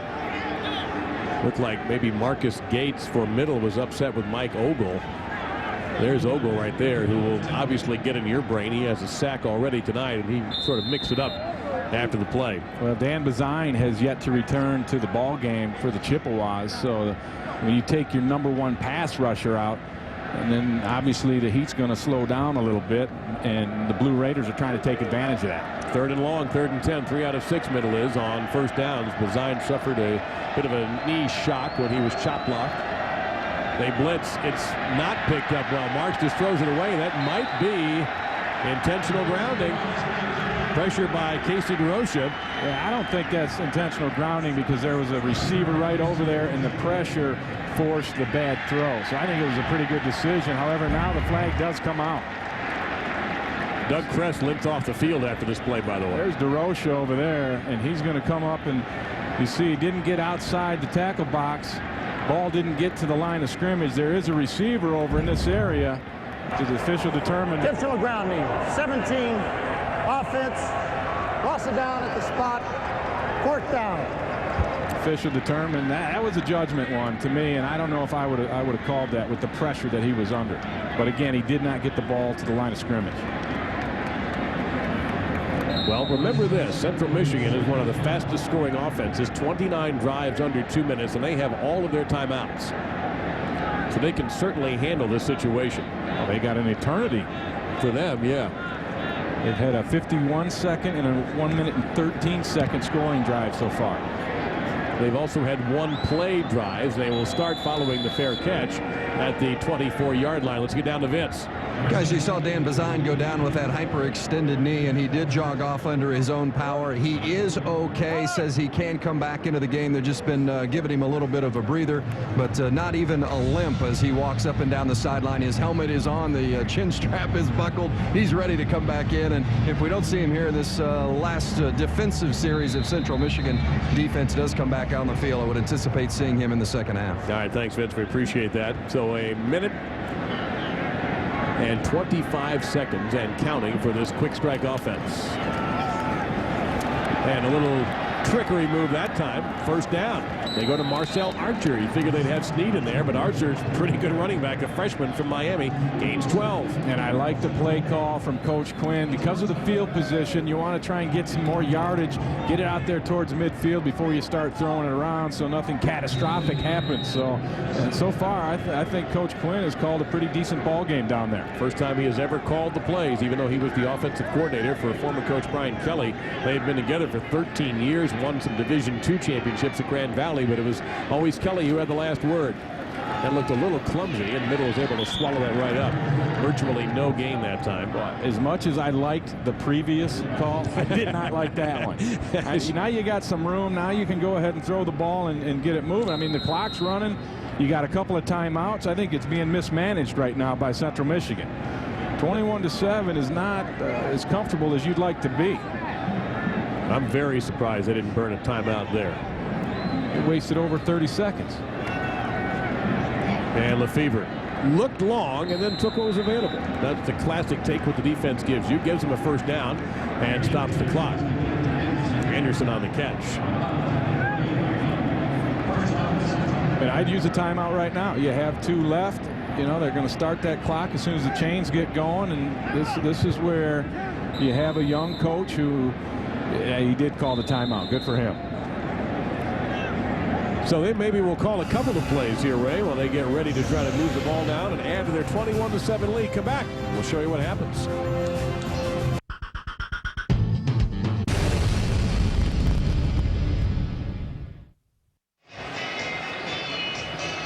Hey, you only get one shot. Don't miss your chance to blow. This opportunity comes once in a lifetime. Those are the words of a man from Detroit named Marshall Mathers. You might know him as Eminem, the famous 8 Mile Road. And, of course, a movie named after that with Eminem and Kim Basinger in it. How'd I do? Did I rap all right? Oh, you got it, bro. Yeah, I thought so. Well, I tried. It's just not your bag, Dave. No, it's not. Papa doesn't have this brand new bag, that's for sure. They did call a timeout. We'll see if they have more than one play cooked. 2 to go for Central on the timeouts. Collapse the pocket. Lefevre. That's a great open field tackle that time. Got to take his timeout again. He did. J.K. Sabb, all Sun Belt, leading tackler for this Blue Raider team, forces a second timeout taken by Central Michigan. J.K. Sabb started out the year playing very well and then kind of had a sinking spell and actually lost his starting position to Lonnie Clemens for a while, but kind of after the bye week got things going again, and he's just been an outstanding player in this program for a number of years. Career leader in tackles for a loss at 27.5. He had 14.5 this year, 4 sacks. I mean, those are some seriously great numbers, but you're right. The coaches were very honest with us about that. They said, you know what, first 6 games he was a terror, and then after that, didn't happen. Kind of slowed down a little bit, but you talk about in the weight room, he is the strongest Blue Raider in terms of the squat. Squats 520 pounds, which is amazing to have a linebacker out squatting offensive linemen. That tells you the kind of power and explosiveness that J.K. Sabb has. It's very important for the Middle Tennessee defense, Dave, to keep the score as is. They don't want to give up a cheap one in this kind of situation. You go in at halftime down 14. You got the football coming out. You regroup and try to make a ball game out of it. Manny Diaz trying to keep the lid on this game. Central started out fast, 14 first quarter points, and they moved up and down the field at will before Middle finally on the 3rd possession forced the Chippewas to punt. See, they're in a cover 2 shell, a couple safeties back there. That's how they like to line up, and then they'll show blitz. And they do more than show it, but it's picked up well. And Lefevre's pass missed, incomplete, brings up 3rd and long. Well, he threw a knuckleball on that one. It looked like it come out of his hand wrong. Trying to hit Justin Gardner. Bradley Robinson may have gotten a hand on that one. And now with 14 seconds left, you got to. No timeouts. You got to get this ball near the sideline if you're Jeff Quinn and try and get enough yards maybe to attempt a field goal or at least get yourself closer where you can take a shot at the end zone. Rick Albreski's longest field goal of the season, 48 yards. You see what Lefevre has done.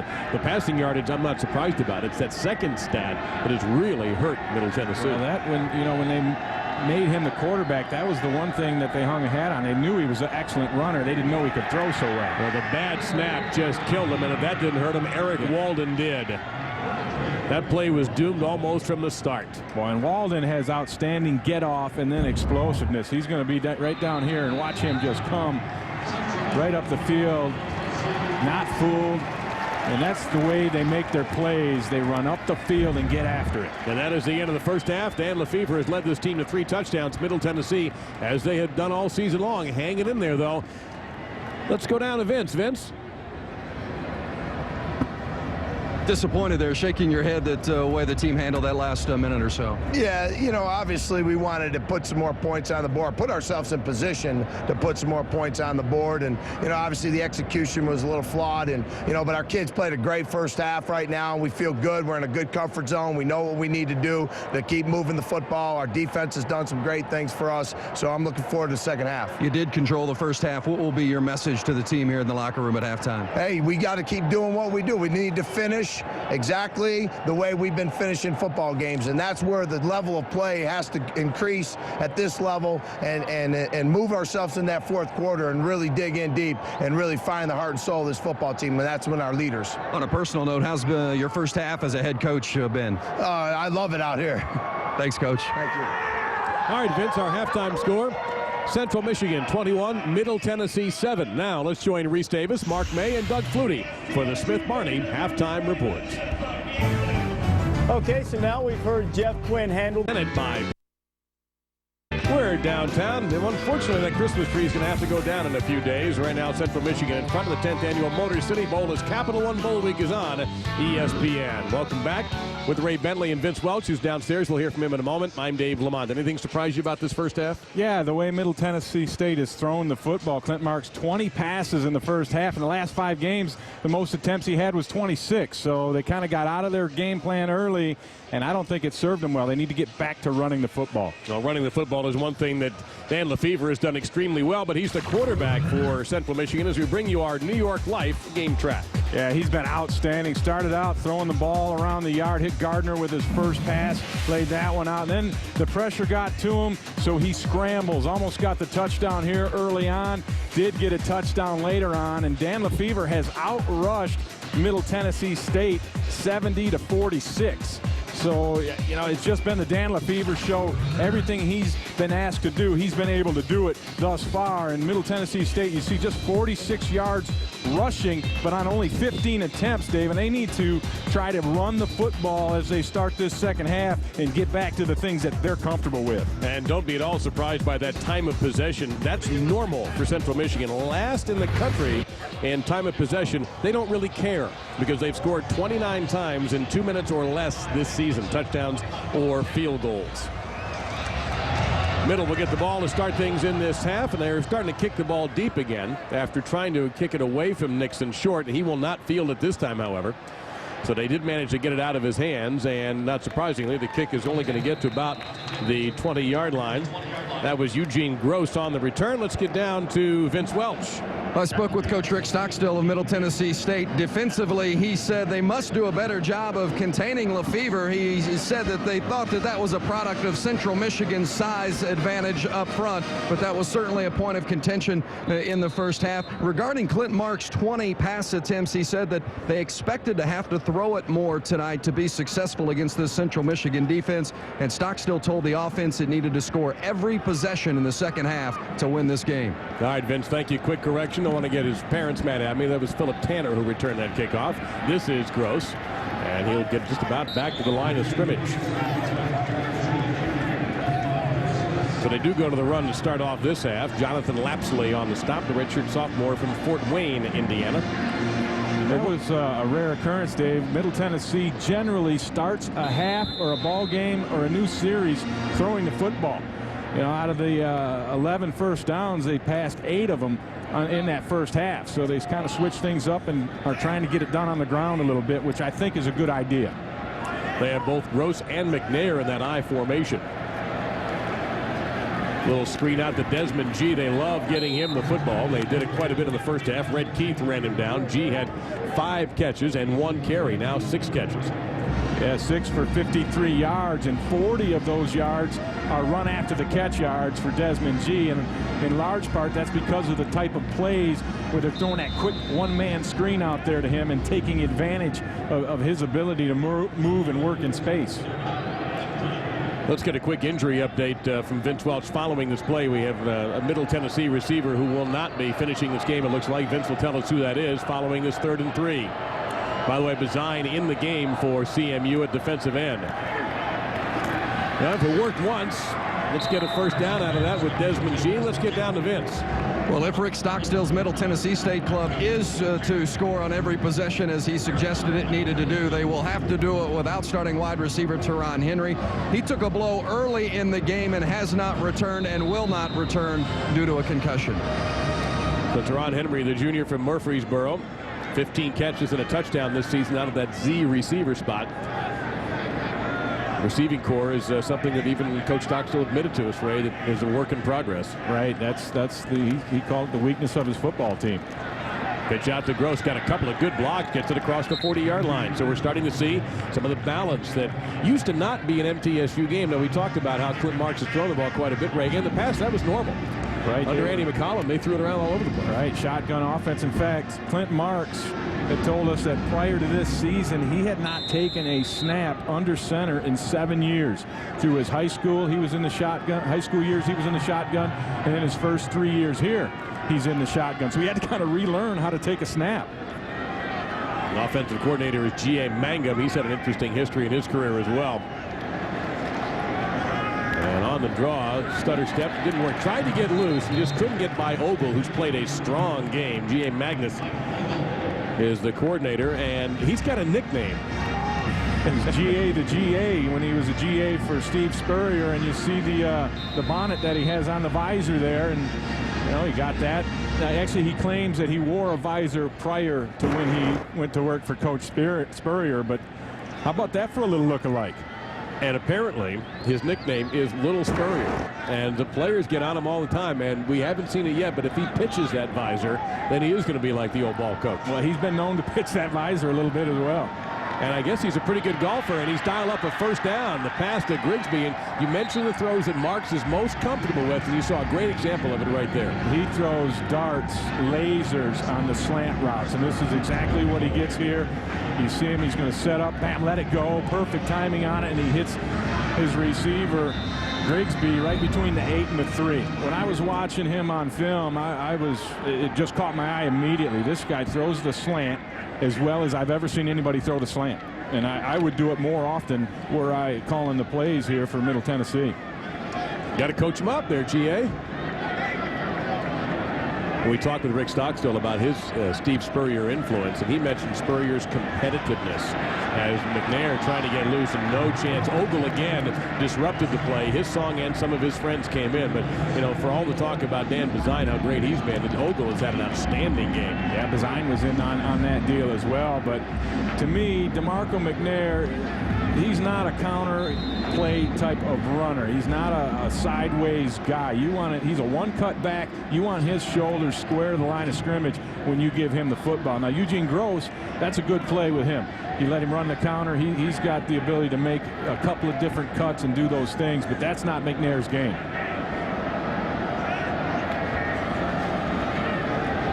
Off the play action, hit as he throws. That is McNair, and they get back to the original line of scrimmage. Picked up 3, maybe 4. Bring up third down and long, exactly what every offense dreads. Red Keith beginning to rack up the tackles for the Chippewas. When we spoke with G.A. Magnus, he told us that he was really impressed with the growth of Clint Marks in terms of knowing where to throw the football, and he's gotten really good at finding his second and third option. And when you find your second and third option, this is where they're going to be, right down here in these short areas, and you see that's where he's gotten most of his completions. 3rd and 10.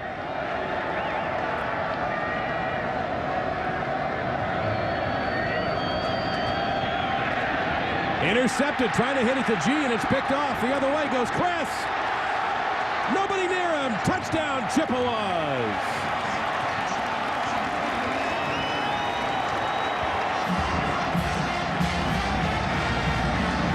Trying to hit Desmond G, understandably, and just missed. 56 yards on the return for Doug Kress, his second pick of the season.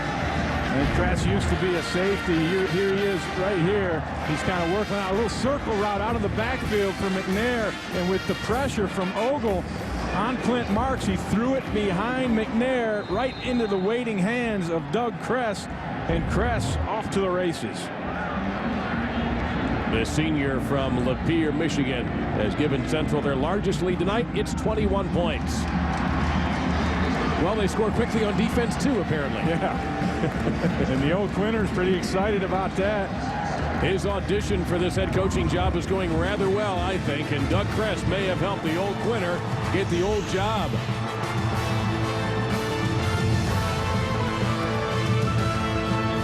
He lets it go, forcing the errant pass, and Doug Kress takes it the distance and give Dan Bazine a big assist on that one.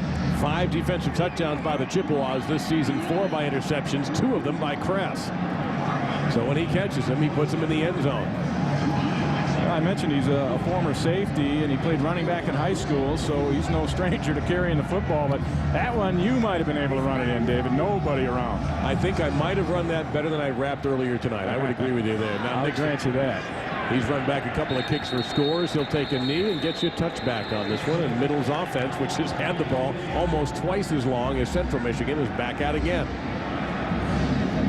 All right, what do you do here if you're Rick Stockstill? Well, you got to find a way to make a big play happen, and that Central's not going to allow that. They're going to be laying back in their defense and turning loose the pass rush, and so Clint Marks has got to find a way to get the ball thrown down the field. We saw his pass chart earlier, and everything's been dumped off and dropped underneath because the receivers just don't have the ability to run away from the defenders, and they're going to have to find a way, or they're going to be in trouble in this one. Longest pass play of the year for Middle, 73 yards. And they're trying for a big one right here. Broken up. Excellent coverage that time by the freshman from Pompano Beach, Chaz West. Pacino Horn, who usually starts at that corner, is out with a neck injury, so it gives the freshman Chaz West the opportunity to play, and that's just perfect position, perfect coverage. Kind of got bumped a little bit at the end, so he wasn't able to get his hands up on it, but you can't be in better position than what Chaz West was. And they obviously trust him. His first start was in the MAC championship game. Horn was injured before that game, and West came on and played very well in that win over Ohio that earned the Chippewas this Motor City Bowl bid. There's G again, and there's West, and he gobbled him up for a loss. That's going to lose 2. Yeah, and Central Michigan has seen that now about 7 or 8 times, so they're getting wise to that quick one-man screen. And Chaz West doesn't get blocked. They don't have that. They're trying to release offensive linemen out to make the block on Chaz West in that play, and it's just too far to go. This is easy as it gets for Chaz West. Just come on up and make a hit. 5 out of 10 third down conversions for Middle Tennessee, and this is a tough one here, 3rd and 12.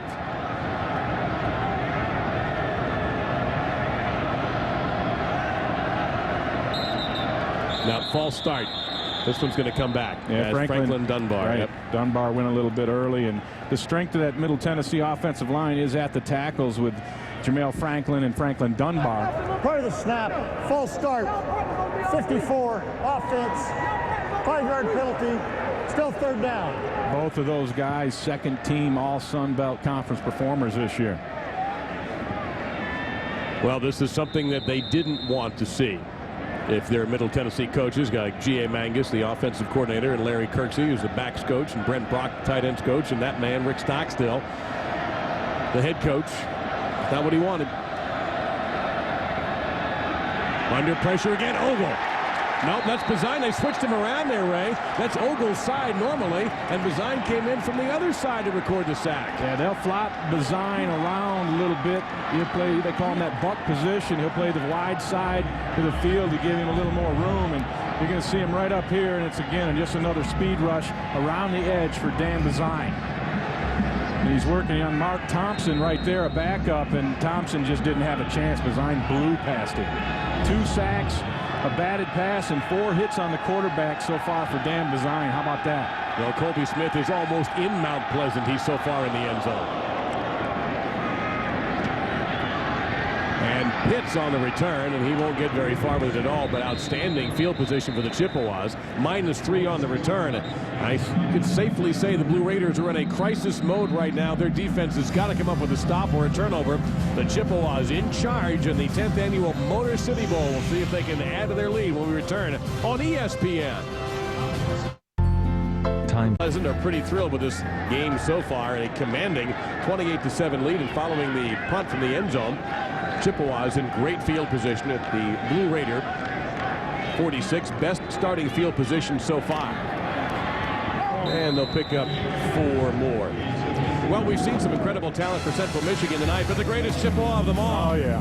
57. How about those helmets, Ray? Bring them back. Yeah, I got one of those sitting in my office at home. I love those helmets and the tradition at Central Michigan. There's me flying into the stadium prior to my senior season, so I enjoyed that one. You struck that pose for us earlier today, too. That was very exciting in our production meeting. Thank you for taking and care later of that. tonight I'll hit that one again, I'm sure. Yeah, I'm sure that'll be Ray diving into the bed to get some sleep. But that experience at Central Michigan got you ready for your pro football career. Yeah, it was a great time. Herb Duromedy was the head coach there, and you know, my first year we came out and we're undefeated, 10-0-1, and Gary Hogeboom, you probably heard of him, he was the quarterback at that time, and just had a great program. I really, you know, my heart is there in Central Michigan, and I'm proud of the Chippewas and the way that they've kind of turned things around and performed tonight. Very, very good to see. And I would officially like to begin the campaign to get Ray's number retired. Let's get going on that, all right? Nobody should be wearing 57, but you. We don't have to worry about that, but hey, I wouldn't turn it down. 3rd down and very short for the Chippewas. Tell you what, Dan Lefevre plays like this for 3 more years. They will retire that number. And Middle shuts down Snead on one side. They've got to get him or they're in big trouble. And a great closing tackle by Roy Polite. If he had beaten Polite, it would have been, you know what I'm going to say, don't you? A rude awakening for Middle Tennessee's defense. So I apologize to everyone for that. Well, Polite's going to show up on the backside, and you see Snead doesn't have anything going over there on the right, so he's going to double back. And you're right, he is one man from breaking it with his speed around that backside edge. That could have been a huge play. So the best field position for Central turns into nothing. 3 and out. Middle won't quite go away. They're away, but they're not finished. Can't get through that punt formation. Oh, look at that. That is your Tiger Woods lob wedge. You know, Tony McCulloch, his 20th punt inside the 20. That one is inside the 5 to the 2. A 43-yard punt. He might as well celebrate. You know, we always talk about how wide receivers like to celebrate. Running backs have dances. Everybody celebrates in football, even punters.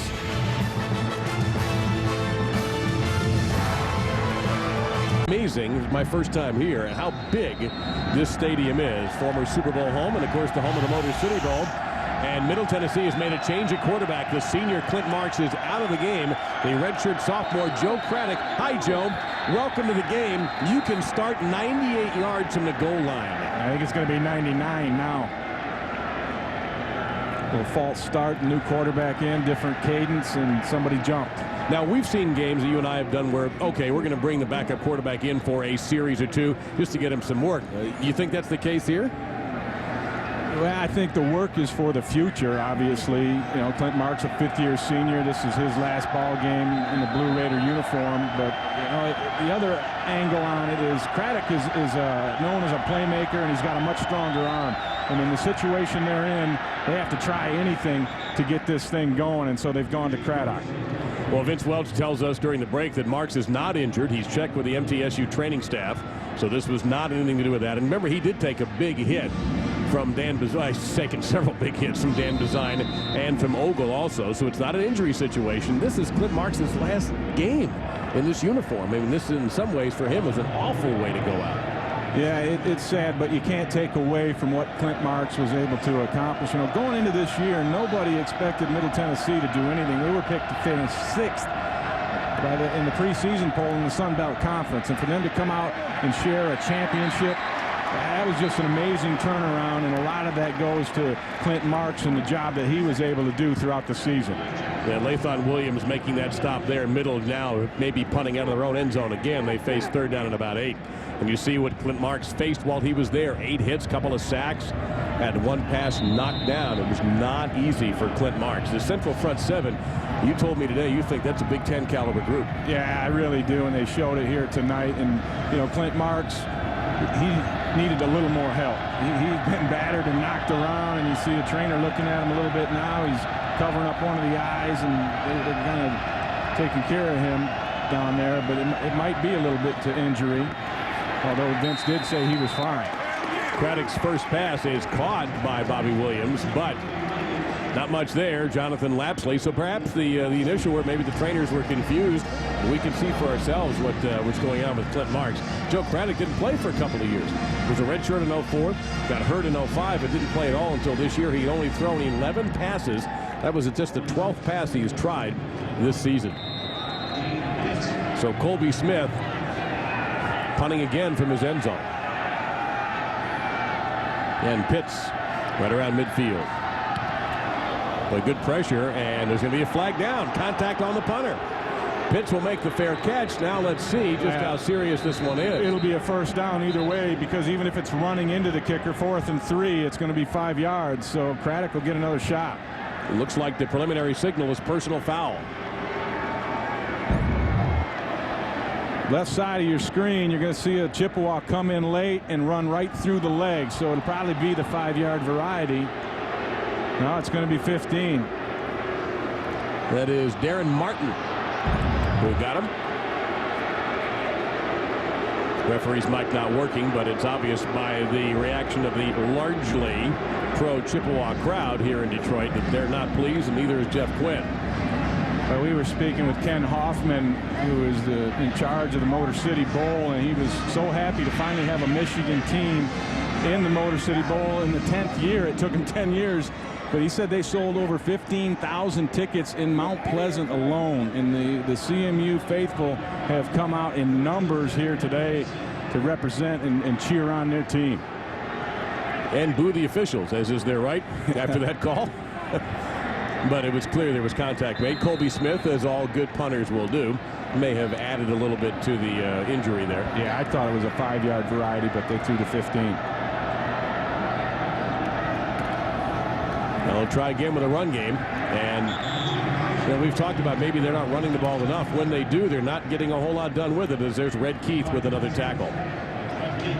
Thursday night on ESPN2, Bob Knight could make history and pass Dean Smith's record for most wins in men's Division I as the Texas Tech Red Raiders host the UNLV Running Rebels. And if the coach doesn't win there, Texas Tech will face the New Mexico Lobos on New Year's Day. That's a noon start on ESPN2. Both games available on ESPN2 HD. Those times, of course, are Eastern Time. Second and 8. Maybe 7. I think they marked off 20 yards for that 15-yard penalty. You think they would notice that by now. Craddock's pass a bit high for Bobby Williams. Well, it's not as if Bob Knight has a lot of experience against UNLV. You got to go back to the 1987 Final Four in the Louisiana Superdome. The only time that he faced Jerry Tarkanian. Steve Alford, now the coach at Iowa, of course, had a huge night, over 30 points. And Indiana, win number 468. That one is on the way to his 3rd national championship, and they beat the Syracuse team with Sherman Douglas and Ronnie Cycling. Well, like him or not, you can't deny the success of Bobby Knight.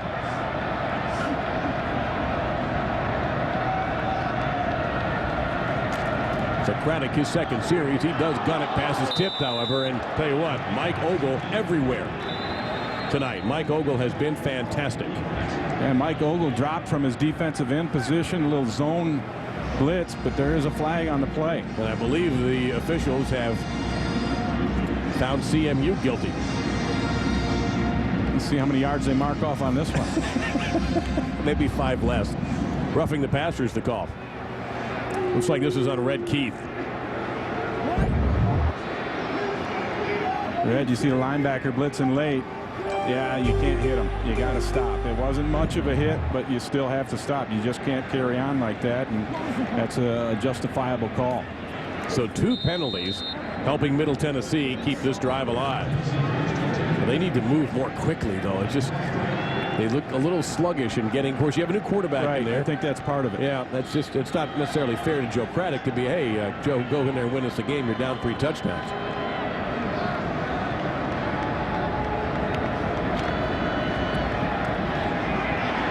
He was looking around for a receiver that wasn't there, and he just threw this one in the direction of Desmond G. Great pressure again. Casey DeRocha chasing him. And they tried to set up the screen to G, and he just couldn't escape. Heads-up play by the Central defense, grabbing a hold of Desmond G and not letting him get out for that screen pass. G has 8 catches for 60 yards, but really no big plays. And they've gone to the no quarterback formation. Right, you got Eugene Gross lining up there in the shotgun with McNair next to him. With a single wing. And McNair, the lead block, gets one off, and Gross will get to the corner. Looks like he's a little short of the first down. There's a flag down right in midfield. Chaz West, who's played a great game, on the stop. Second time they have gone without a quarterback. G.A. Magnus reaching into the bag of tricks, but can come back with a holding penalty. And all of a sudden, this drive has been loaded with flags after a relatively penalty-free nearly 3 quarters. 7th penalty on the night for Rick Stockstill's team. Coming in, averaging just 5.1 per game, best in the Sun Belt Conference.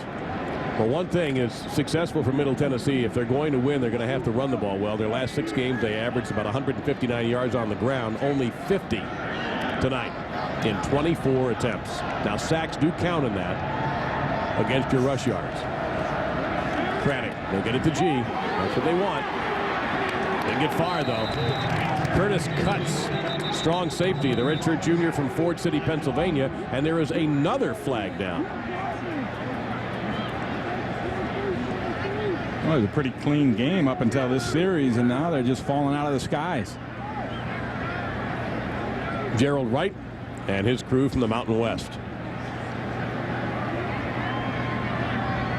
Of course, it's a big honor for an official to get a bowl game. The legal block in the back is the call. Again, we apologize. We don't hear the ref's mic, and you probably don't either. So 4 of the last 5 plays have been penalty-oriented. You're watching the Motor City Bowl on ESPN from downtown Detroit. MAC champion Central Michigan and Sun Belt co-champions of the regular season, Middle Tennessee State. With Ray Bentley, I'm Dave Lamont. Vince Welch is on the field. Time of possession, you'd think, oh, well, if you saw this, we got a blowout. Yeah. Well, we do, kind of. Yeah, the opposite way, and that's Central Michigan's MO all year long. They are ranked 119th in the nation in Division I in time of possession, 26 minutes and 50-some seconds, and they just score quickly. That's the way they do it. Craddock was able to escape from design, but he can't get out of jail completely. Doug Kress, who has a touchdown return tonight for the Chippewas, was able to run him down. He did get away from design, who had come in and put great pressure on him, so Craddock got it back, maybe a 2-yard gain, and that was it. And Ronnie Ekdahl also one-time walk-on on that sophomore from Midland, Michigan. Ekdahl, a great story. He is a Saginaw Chippewa Indian from the Saginaw Chippewa tribe, full-blooded, and the first ever to play for the Chippewas. So you got a Chippewa who's a real Chippewa. And punt first touched at the 11-yard line and will roll dead to the 6. Great job there by Colby Smith. And for more on Ronnie Ekdahl, let's go down to Vince Welch. Well, it says Chippewas on all the Central Michigan jerseys, but Ekdahl, as Ray said, actually is a Chippewa. A member of the Saginaw Chippewa tribe, was born and raised on the reservation there in Mount Pleasant, Michigan. Came to the football program as a walk-on, but has since earned a scholarship. He's put on 30 pounds and has turned into a pretty good football player. Says it's an honor to wear Chippewas across his chest. And while the NCAA has cracked down on Native American nicknames, the vocal support of the Chippewa tribe was instrumental in Central Michigan being allowed to keep its nickname of Chippewas, and of course it means so much more to Ekdahl and those young children on the reservation who look up to their football playing Chippewa Ronnie Ekdahl. So a good story on a variety of fronts. Well, Chippewa fans, Vince, are looking up to a team that's up by 3 touchdowns with only 15 minutes left in the Motor City Bowl. Middle Tennessee's got a long road. Is there some answer there on the phone? We'll find out when we return with the final quarter on ESPN. Bowl game, U.S. Sports stories of the year. They restored the roar to downtown Detroit. And by the way, there's been a lot of noise in this building tonight because the Motor City Bowl has a new attendance record, 54,113. That's what happens when you get a Michigan school to come to a bowl game in downtown Detroit. And also the folks in Middle Tennessee State should be commended too. Meantime, Lefevre, who's got to be rusty, Middle Tennessee's defense has hardly been out on the field either. Eric Walden almost picked up 2 points. That's a loss of 9. And the second sack by the Middle defense. Amazingly, in that third quarter, Central Michigan 1 total yard, and yet they outscored the Blue Raiders 7-0 on that Doug Kress interception return for a touchdown. You know things are going good for you when you can outscore somebody and only manage 1 yard on offense. Time of possession is actually more than a 2-1 advantage for Middle Tennessee State. And now the Chippewas go conservative, and Walden again on the stop. Well, Walden's playing well. He's got a couple of sacks and a couple of hits on the quarterback tonight, and not surprised at all that he is having that kind of performance. Watching film, he definitely jumped out at you as an explosive football player who can really rush the passer. He was looking forward to his opportunity to go against Joe Staley because Staley is so highly considered by NFL scouts. He told us that, hey, this would give me a chance to see where I measure up, and so far he's measuring up pretty good. Dan Lefevre hasn't been asked to do very much in this half, and now Middle walked up about everybody they had, and that's overthrown. So Middle there did exactly what they had to do. They had the field position advantage at the 11-yard line. They forced a big play on defense, and now for the first time the Chippewas will punt from that same end zone, which saw Colby Smith punt at twice. Yeah, they brought both safeties, Harris and Nixon, on the blitz, and then they dropped the nose tackle, Trevor Jenkins, into pass coverage. Manny Diaz is pulling out all the stops here, and they will not quit. I'll tell you that about Middle Tennessee State. They are a tough-minded program and football team, and they take advantage, or they take that, from their coach. Little disorganization in the Chippewa special teams. They just ran their 11th player on the field now.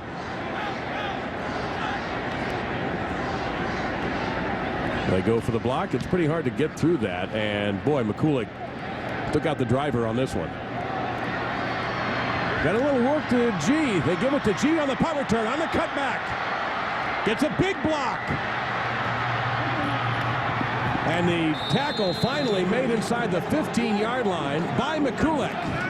But Desmond G, well, he's done everything else. Might as well return punts. You put your most exciting player out there for a lift, and it worked. Right, and he showed you the speed that he has, and then the vision, the cuts that he made, crossing over to the other side of the field. And then when he makes this cut backside, watch the explosion. He just hits the extra gear right when he goes around this corner. Now he's full speed heading up that sideline. A nice play by the true freshman Desmond G. How about the block by Nixon there that really helped set that up and gave him an extra 20 yards. That's a 37-yard return. And look at this field position now for Middle, and Marks is back in the game.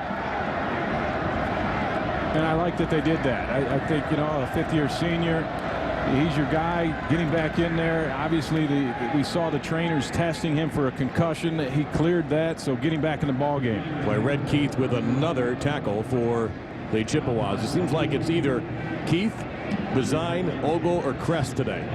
Call those names all night long. All year long. Time of possession, laughable. But the top of your screen is what matters.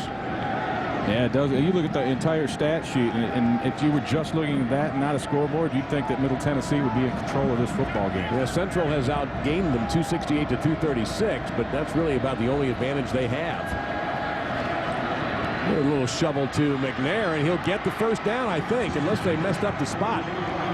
They didn't. They got it right. Ogle on the stop, saved the touchdown. And they get it down to the 1. And again, another check down from Clint Marks. Wanted to throw it into the end zone. His first option wasn't open. His second option not open. Bam, he knows right where that check down man is. Drops it to DeMarco McNair quickly, and they're knocking on the door. This will be one of the shorter drives of the season. If they can punch it in, they don't there, though. McNair cut down maybe a yard, and it's Red Keith again. But now they are second and less than a yard to go. Yeah, Red Keith is an outstanding inside linebacker, and the thing that sets him apart in my mind is the intelligence. He's an all-academic Mid-American Conference player, a 3.25 grade point average, but he's always in the right spot. And then he'll hit you when he gets there. Boy, nothing there. In fact, they lose a couple of yards. And that time, Stephen Friend, who's had a career year, made a big hit. Now, there's a flag you saw in the end zone. Well, Stephen Friend has really come a long way this season. You know, that whole defensive line is outstanding, and Steve Friend, second team All-MAC player. Offense, only 5 on the line of scrimmage. A penalty, it's declined, 3rd down. But Stephen Friend is stout. You're going to see him right up here in the middle, knocks the blocker back, and then gets up in there along with Ogle and makes the tackle behind the line. That's just great leverage and then penetration and then finishing it off. And that guy he shoved aside is 315 pounds. Paul Cantrell, a redshirt senior, not exactly a guy who just picked up football a few weeks ago. So they have accepted the penalty. They originally called for the decline. Now they've accepted it. So it's 2nd and goal to about the 5.5. Keeping it on the ground. Touchdown! It's McNair. His 7th touchdown of the year, right? Well, they didn't have a whole lot of success on the left side with Ogle and Friend over there, so they came back and ran that lead play to the right side and got things cleared out with Gates and Franklin and Cantrell moving that Central Michigan Chippewa line out of the way, and McNair gets into the end zone. There's plenty of time left. You know what? You make a mistake again like Central did on allow a sack, lose yardage, give the ball up quickly. Middle can come right back. That big punt return by Desmond G set this whole thing up. It may not be the last punt return he has tonight. Extra point is tacked on by Colby Smith. That's a 14-yard drive in 4 plays. There's Desmond G. Maybe a little bit tired. Minute and 55 seconds. Middle Tennessee State did it Central Michigan style. Under 2 minutes, McNair gets the score. We got a game in Detroit. Don't go anywhere.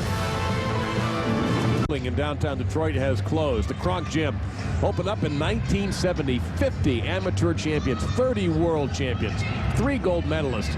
You know, it wasn't the most glamorous gym like a lot of them today. Only 2 heavy bags, 2 speed bags, and 1 ring. And no air conditioning, kids. Temperature in there was about 120 degrees. So if you fought in the Kronk, you were tough. Thomas the Hitman Hurton's probably the most famous alumni out of that amazing gym, which sadly has closed. I guess there is some talk that maybe they can move to a different location, but it's kind of like the famous Fifth Street Gym in Miami Beach where Muhammad Ali trained in the 60s. It's tough to replace those old landmarks. Frazier on the kick return, and he is tripped up right around the 20-yard line. So again, net field position for Central Michigan. Great tackle there by Derek Shropshire, the junior linebacker from Oak Ridge, Tennessee. We were warned to watch for him on special teams. All right, how do you get the momentum back? You still have the 14-point lead, of course. We're not trying to paint this as a dire moment for Central Michigan, but right now they are -6 total yards in this half. Yeah, you got to give Manny Diaz, the defensive coordinator for Middle Tennessee State, some credit. Made some adjustments at halftime and has shut down this Central Michigan offense. So they go to Snead. Well, they're in positive yards now. Snead gets the first down.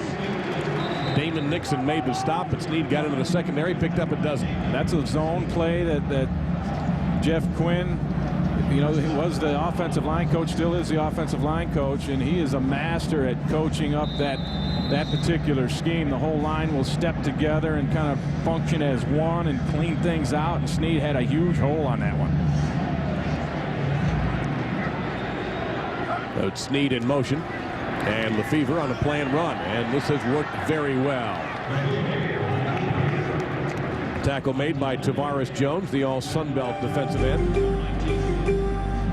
This is just a little tackle trap. You're going to see Hartline, the big tackle, right tackle, is going to pull inside and lead the way for Lefevre. Nice hole there. He gets up, gets a block on the second level, and it's a run by the quarterback all the way, and that's something I think that Central needs to do to spark the offense back up. Have Dan Lefevre run with it. He was unbelievable in the first half carrying the football.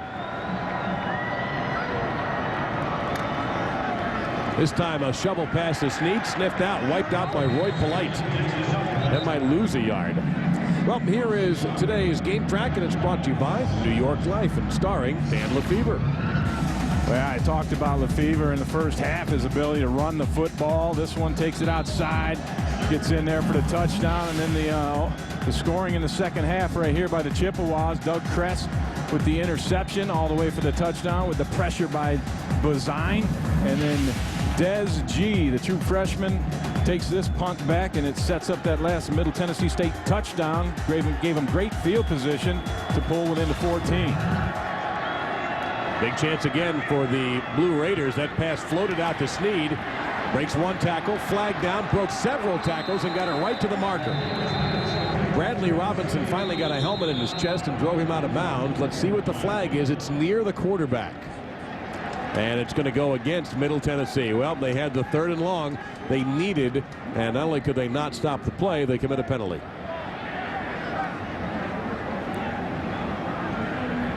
Roughing the passer, 43 defense. Penalty to be assessed from the end of the run. First down. That is really painful. Yeah, and that's Walden, and that's the 2nd time he's gotten a 15-yarder. And that's just frustration. He knows better than that. You cannot hit the quarterback after he throws the football, and Walden just kind of laid a forearm on him, and that's not only late, but it's also too high. Can't hit him up in the face. So Central Michigan, you see where the ball is now. What a big break for them. Looking long the whole way. Satut. Incomplete. Obed Satut's had a pretty quiet day. 1 catch for 20 yards. He is a big play receiver drafted by the Argonauts. 31st pick in the CFL draft, and he's got 38.5 vertical. Yeah, they bring him in. He actually blocked a field goal earlier this year. They take advantage of that vertical and get him up in there and block the field goal. But he's a kind of a hot and cold player. When he had a hot hand early in that game, the MAC championship game, made an unbelievable catch for the Chippewa touchdown. And when he gets rolling, he's tough to stop. His greatest thrill in sports was in water polo. Imagine that guy, a 38 vertical in water polo. That's not fair. They go underneath to Archer, and you know he's not the biggest guy at 5'11", 195. I don't think they found him right away, but he gets the first down before Nixon finally wraps him up.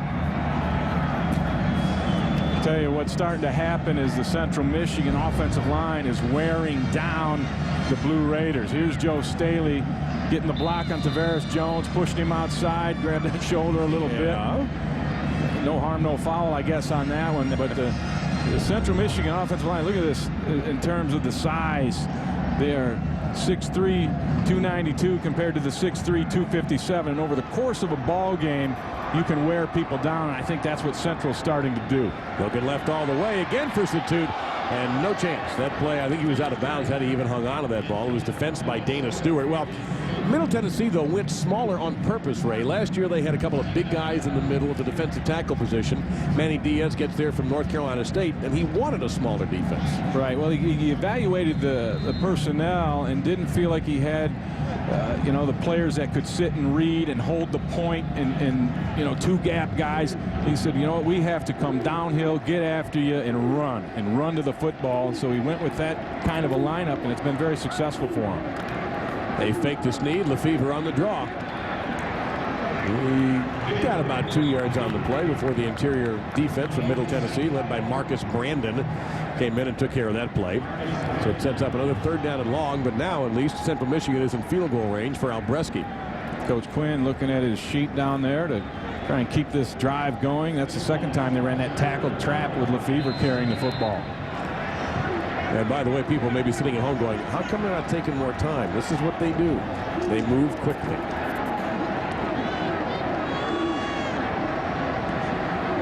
You know what? I kind of like it. They're not changing. No, you do what you do well. Lefevre has run well. And that is going to call a flag. Yeah, I wondered if they were going to throw a flag on Polite for getting in the way, and he did. Anderson was the intended receiver near the goal line. I'm not sure that play was going to work anyway. And we have a middle player down now. He's popped up just out of frustration. I guess he lay there. And Polite got beat by Anderson and had to, you know, kind of run as fast as he could to get back into it. 27, defense, 15-yard penalty, first down. Well, they hit Reggie Doucette with that penalty, not Polite. Yeah, I think Doucette was the one that was chasing it down and got in front. But how about Dan Lefevre and his escapability here? He's rolling out to his left, being a right-hander, and just great footwork. That was Polite who grabbed Anderson. Yeah, if they called that on Doucette, that's a wrong number. They just got the wrong number. Yeah. Doucette had a man behind him in the end zone, but there was no interference on that. So the penalty, and this is very unusual. You mentioned this already, Ray, but Middle Tennessee, this is out of character for Rick Stockstill's team this year to have that many penalties on them.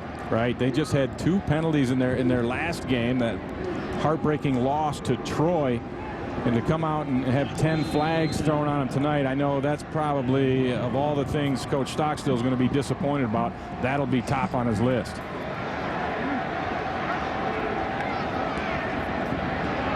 They keep it on the ground with Snead, and he is run out by Robinson.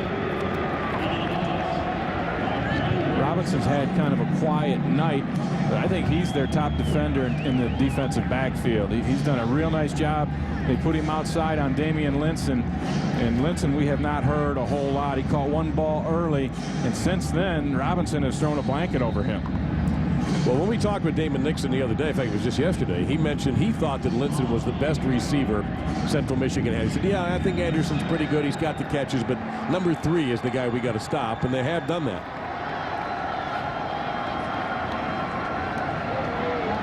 And they try to go to him here on the ground, and boy, he took a beating and wrapped up there finally. Polite helped harass the play, and then Lonnie Clemens put it away. They're trying to use the speed of Linson on a kind of a wide receiver sweep going to the outside. The Fever hands it off. The timing's good, but right there you saw the penetration by Polite. Now Linson is real shaky. He broke 3 tackles there, but he was running sideways, and when you run sideways, guys are going to keep showing up, and Lonnie Clemens did. So 3rd and long again. 5 out of 10 third down conversions for the Chippewas. This is a long drive for them. 10 plays, 67 yards. Look at end zone all the way. And just go ahead, you know, sometimes if you don't have anything, go ahead and take a little bit of a hit. Justin Rainey took care of Lefevre that time. That's just, to me, a great decision by Dan Lefevre.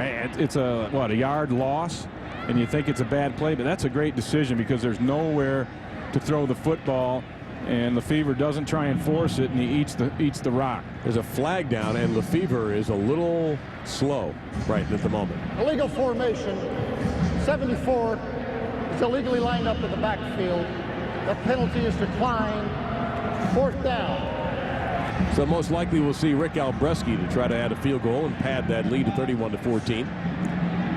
Lefevre has taken a bit of a beating tonight, though, Ray. I mean, on the touchdown run, he was a little shaken up, but he had the 9-yarder when he dove for the pylons, and he's a little slow getting off of there now. But he's tough as nails. You know, he'll just keep coming back, and that's, out of all the things that he does, that's probably, to me, the most impressive. Now, Albreski is great from interior. It's inside the 40. This is a 32-yarder. 3 out of 8 of field goals over 30 yards, though. So we'll see if those extra 6 feet make a big difference. Or 9 feet. Really, this is more like 33. The angle on the snap to get him closer to the middle. Well, he missed it badly. That was not one of the great snaps of all time. It came in a little bit low from McCulloch, the holder. So we've had 2 field goals attempted on that side of the field. They've both been hooked. It's not over yet. Middle's got to move quickly. They're going to have to do their Central Michigan impersonation to get a touchdown. We'll see if they can do it when we come back on ESPN. Games live and on demand. Some classic automobiles produced in this town. Well, there were a few I saw today walking around. I saw one of those early 60s Vets. And I want to say a late 60s Caddy with a big tail. Oh, man, just beauties. Absolutely beautiful. Motor City Iron. We are at Ford Field in downtown Detroit with Vince Welch and Ray Bentley. I'm Dave Lamont. We're so happy you could join us today after Christmas. We hope it was a productive time around the tree for everybody. And Clint Marks trying to be productive here under pressure, taking a deep shot downfield, and it is nearly intercepted. Calvin Hissong was perhaps shocked that he was the only person open on that play. Let's find out from Reese Davis what kind of presence he got. Reese? Don't have time to listen. Just have 30 seconds in the SportsCenter 30 at 30 update. Bill Cowher will announce his coaching future next week and decide what he wants to do. stop and think about it. Don't all coaches do that at the end of the season? There's been talk maybe Cowher's at the end of the run in Pittsburgh, and perhaps Randy Johnson going to run back to the desert. Diamondbacks confirm they are interested. Sports Center coming up in minutes with more on those stories. ESPN News always on TV. Thank you, Reese. They'll go to the ground to McNair, and we just can't find him. All of a sudden, he was just completely wiped out by Maroon players, including Doug Kress. Yeah, I'm surprised that Middle Tennessee is well, now they are going to go to a no-huddle situation. But I'm surprised they ran the football and they huddled up after that first play. And this is desperate times now. 6 minutes left. They have to produce on this drive. And the catch made. First down. No, he's... Looked like he had the knee down and he caught the ball. He did. He took off, Bobby Williams did, right away. But he is short of the first down. Marks took a hit. And he is hurting. He already missed a couple of series while getting a concussion test. And here's Marks. Going to throw this ball a little bit light. Stephen Friend got the hit on him, and Marks gets up a little late. Now 4th and 1 here. Backed up, but I think with this amount of time left in the ball game, you have to go for it. They have all of their timeouts if they want to use one here. Rick Stockstill has coached under some great ones. They had a tremendous season. Nobody thought MTSU would ever be here. McNair, they don't give him the spot. Based on the officials, he is short. I don't think they even have to measure this one. Nope. It is Chippewa's ball. Casey DeRocha, the redshirt sophomore from Mason, Michigan, made the stop, and Central takes over with 5:22 to go and a chance to put this game away. Boy, that defensive line for the Chippewas has been outstanding all day long, and that'll make an interim coach a happy man when you can stop him on 4th and 1 in a situation like that. We know he's a candidate for the job. He has declared himself such, and the administration has said. What's holding up the decision? What might hold up the decision to name him? I mean, are there other serious candidates for this gig? Yeah, and I think the situation with just 2 jobs, you know, out there, the Alabama job and the Central Michigan job, I think you have to kind of stand back and take a look at it and make sure that you get the best guy for the job.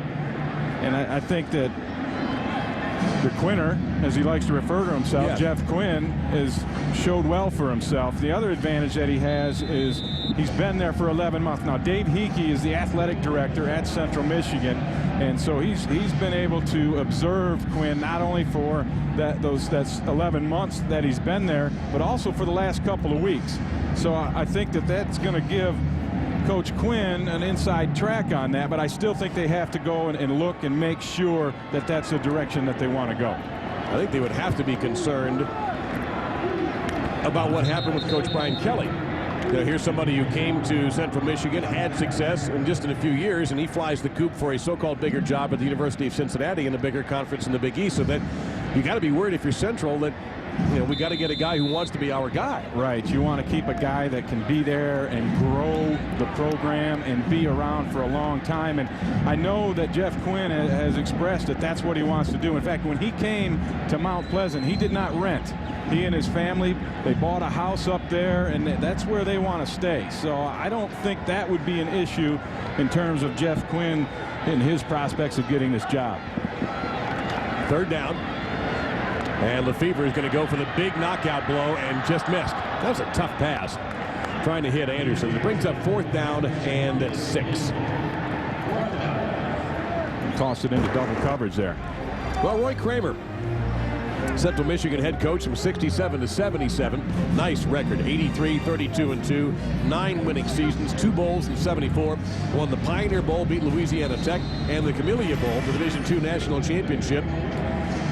They won that one 54-14, but he is also known as the guy who was the father of the Bowl Championship Series, the father of the BCS.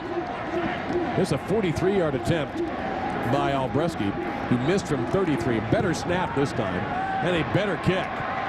Just make him kick longer, that's all. So Central gets some critical points out of that defensive stop, where they have built up a 31-14 lead. For the Chippewas, 3:22 from a 10-win season. How proud are you? How strong are you? losing can you be? The best way to prove yourself is to play in a game like this. USC, the Rose Bowl game, presented by Citi, New Year's Day. Now, should Central win this game tonight, Ray, they become the first Michigan 1A school since 2002 to win a bowl game, if I remember that correctly. That's pretty good. And it's it'll be the first 10-win Central Michigan team since back in 1979, when yours truly was a freshman in Herb Duramety's second year. Well, the last bowl game for the Chippewas was the 1994 Las Vegas Bowl, when they were beaten rather handily by UNLV. They also went to the California Raisin Bowl in 1990 and got beaten by San Jose State. So this will be their first Division I bowl victory. And they can hang on here. Middle Tennessee has never been to a Division 1A bowl, but they've only been playing Division 1A level football for 8 years. So really, to be here, and of course, no one likes moral victories, but in a way, that's what it is. Good kickoff and no real return possibility there for Philip Tanner. Well, now here is today's All-State Good Hands play of the game. And usually that goes to an offensive player, but not tonight. Now let's give it to this linebacker right over here. Doug Kress reaching back behind him for that interception. Took it all the way to the his house. Doug Kress. To the where? The his house. Wait a minute. You made fun of me. Why not? All right, Snoop Ray. Clint Marks, his final minutes as a Middle Tennessee State player, trying to get one more score. And boy, Gross took a hit from Design. He's going to play this right to the last whistle. That's the thing I like about Dan Design, and you know, there's talk about where he'll go in the draft, and you look at him. The thing I like the most about him is he's just a football player. He's got all the measurables and all those things, but he puts his heart and soul into it every snap of every game, and I love to see that. And I think he proved it tonight. That knee brace you may have seen him run off the field with, he didn't have when the game started. But he took a low block, as that play's only going to get about a yard. And Kress, talk about a football player. He's had a spectacular game. There's a good look at that leg. But he took a low block, laid out for a little bit, came right back. I can promise you he'll be sore in the morning, but he also will be very happy, and so will his folks. 3rd down and 4.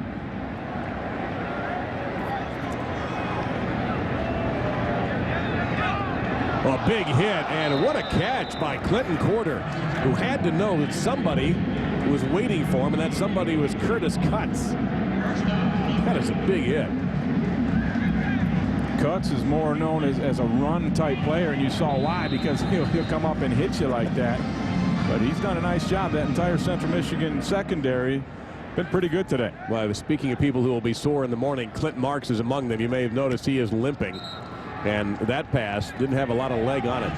Marks has been hit 9 times so far today. Sacked 3 times. He's taken some shots. Pierre Ingram, the senior from Stockbridge, made that catch. Yeah, Marks, both these quarterbacks have taken their share. Lefevre has done a lot of running and gotten some hits. And there is Bazine putting more pressure on, but a nice job by Marks to get it to Grigsby. Marks can make some plays, and he showed you right there. That one a little behind Grigsby, and that's the kind of play they need their receivers to make more often. And as this team progresses under Rick Stockstill and gets better, you're going to see guys that can come in and make that kind of play. But that's a heck of a grab by Grigsby. And I'm sure you noticed he was chasing Marks. Right to the bitter and Bazine. He won't stop, will he? Well, this is his last moment as a Chippewa. He's got, what, 80 seconds left in those colors. But he'll play again. There's that slant throw to Marks. And by Marks, I should say, to Ingram. Close to a 1st down. Really, Middle just trying to have a happy ending out of this. They're not going to win the game, but they would like to go out and let everybody know that they didn't quit. And I gotta tell you, Rick Stockstill has come in and done one of the most amazing jobs out of anyone across the country in the way he turned around this Middle Tennessee State football program in such short order. Interception. Was he in bounds? Yes. Calvin Hissong, who's played a fine game for the Chippewas, picks up his 2nd interception of the year. And the pressure came from 93 again. Hissong, a walk-on, worked his way into the starting lineup. And here he's just playing kind of free safety back there. Read the football, got both feet in. That's a heck of a play. And Coach Quinter, the interim coach, will take a little shower. They didn't do that at Ohio Northern for wrestling, now did they? There ain't no better feeling for a football coach than getting that Gatorade dumped on you. Well, his audition is complete, and it's a win. Yeah, that makes a great statement for Jeff Quinn. You know, amid all the chaos and the defections of the coaches and not having a full staff there to prepare for this game and to be able to hold that together, that speaks very well of Jeff Quinn. That'll be the final play of the 10th Annual Motor City Bowl. A record crowd on hand to see a Michigan team make the first appearance ever in this bowl game, and they win it.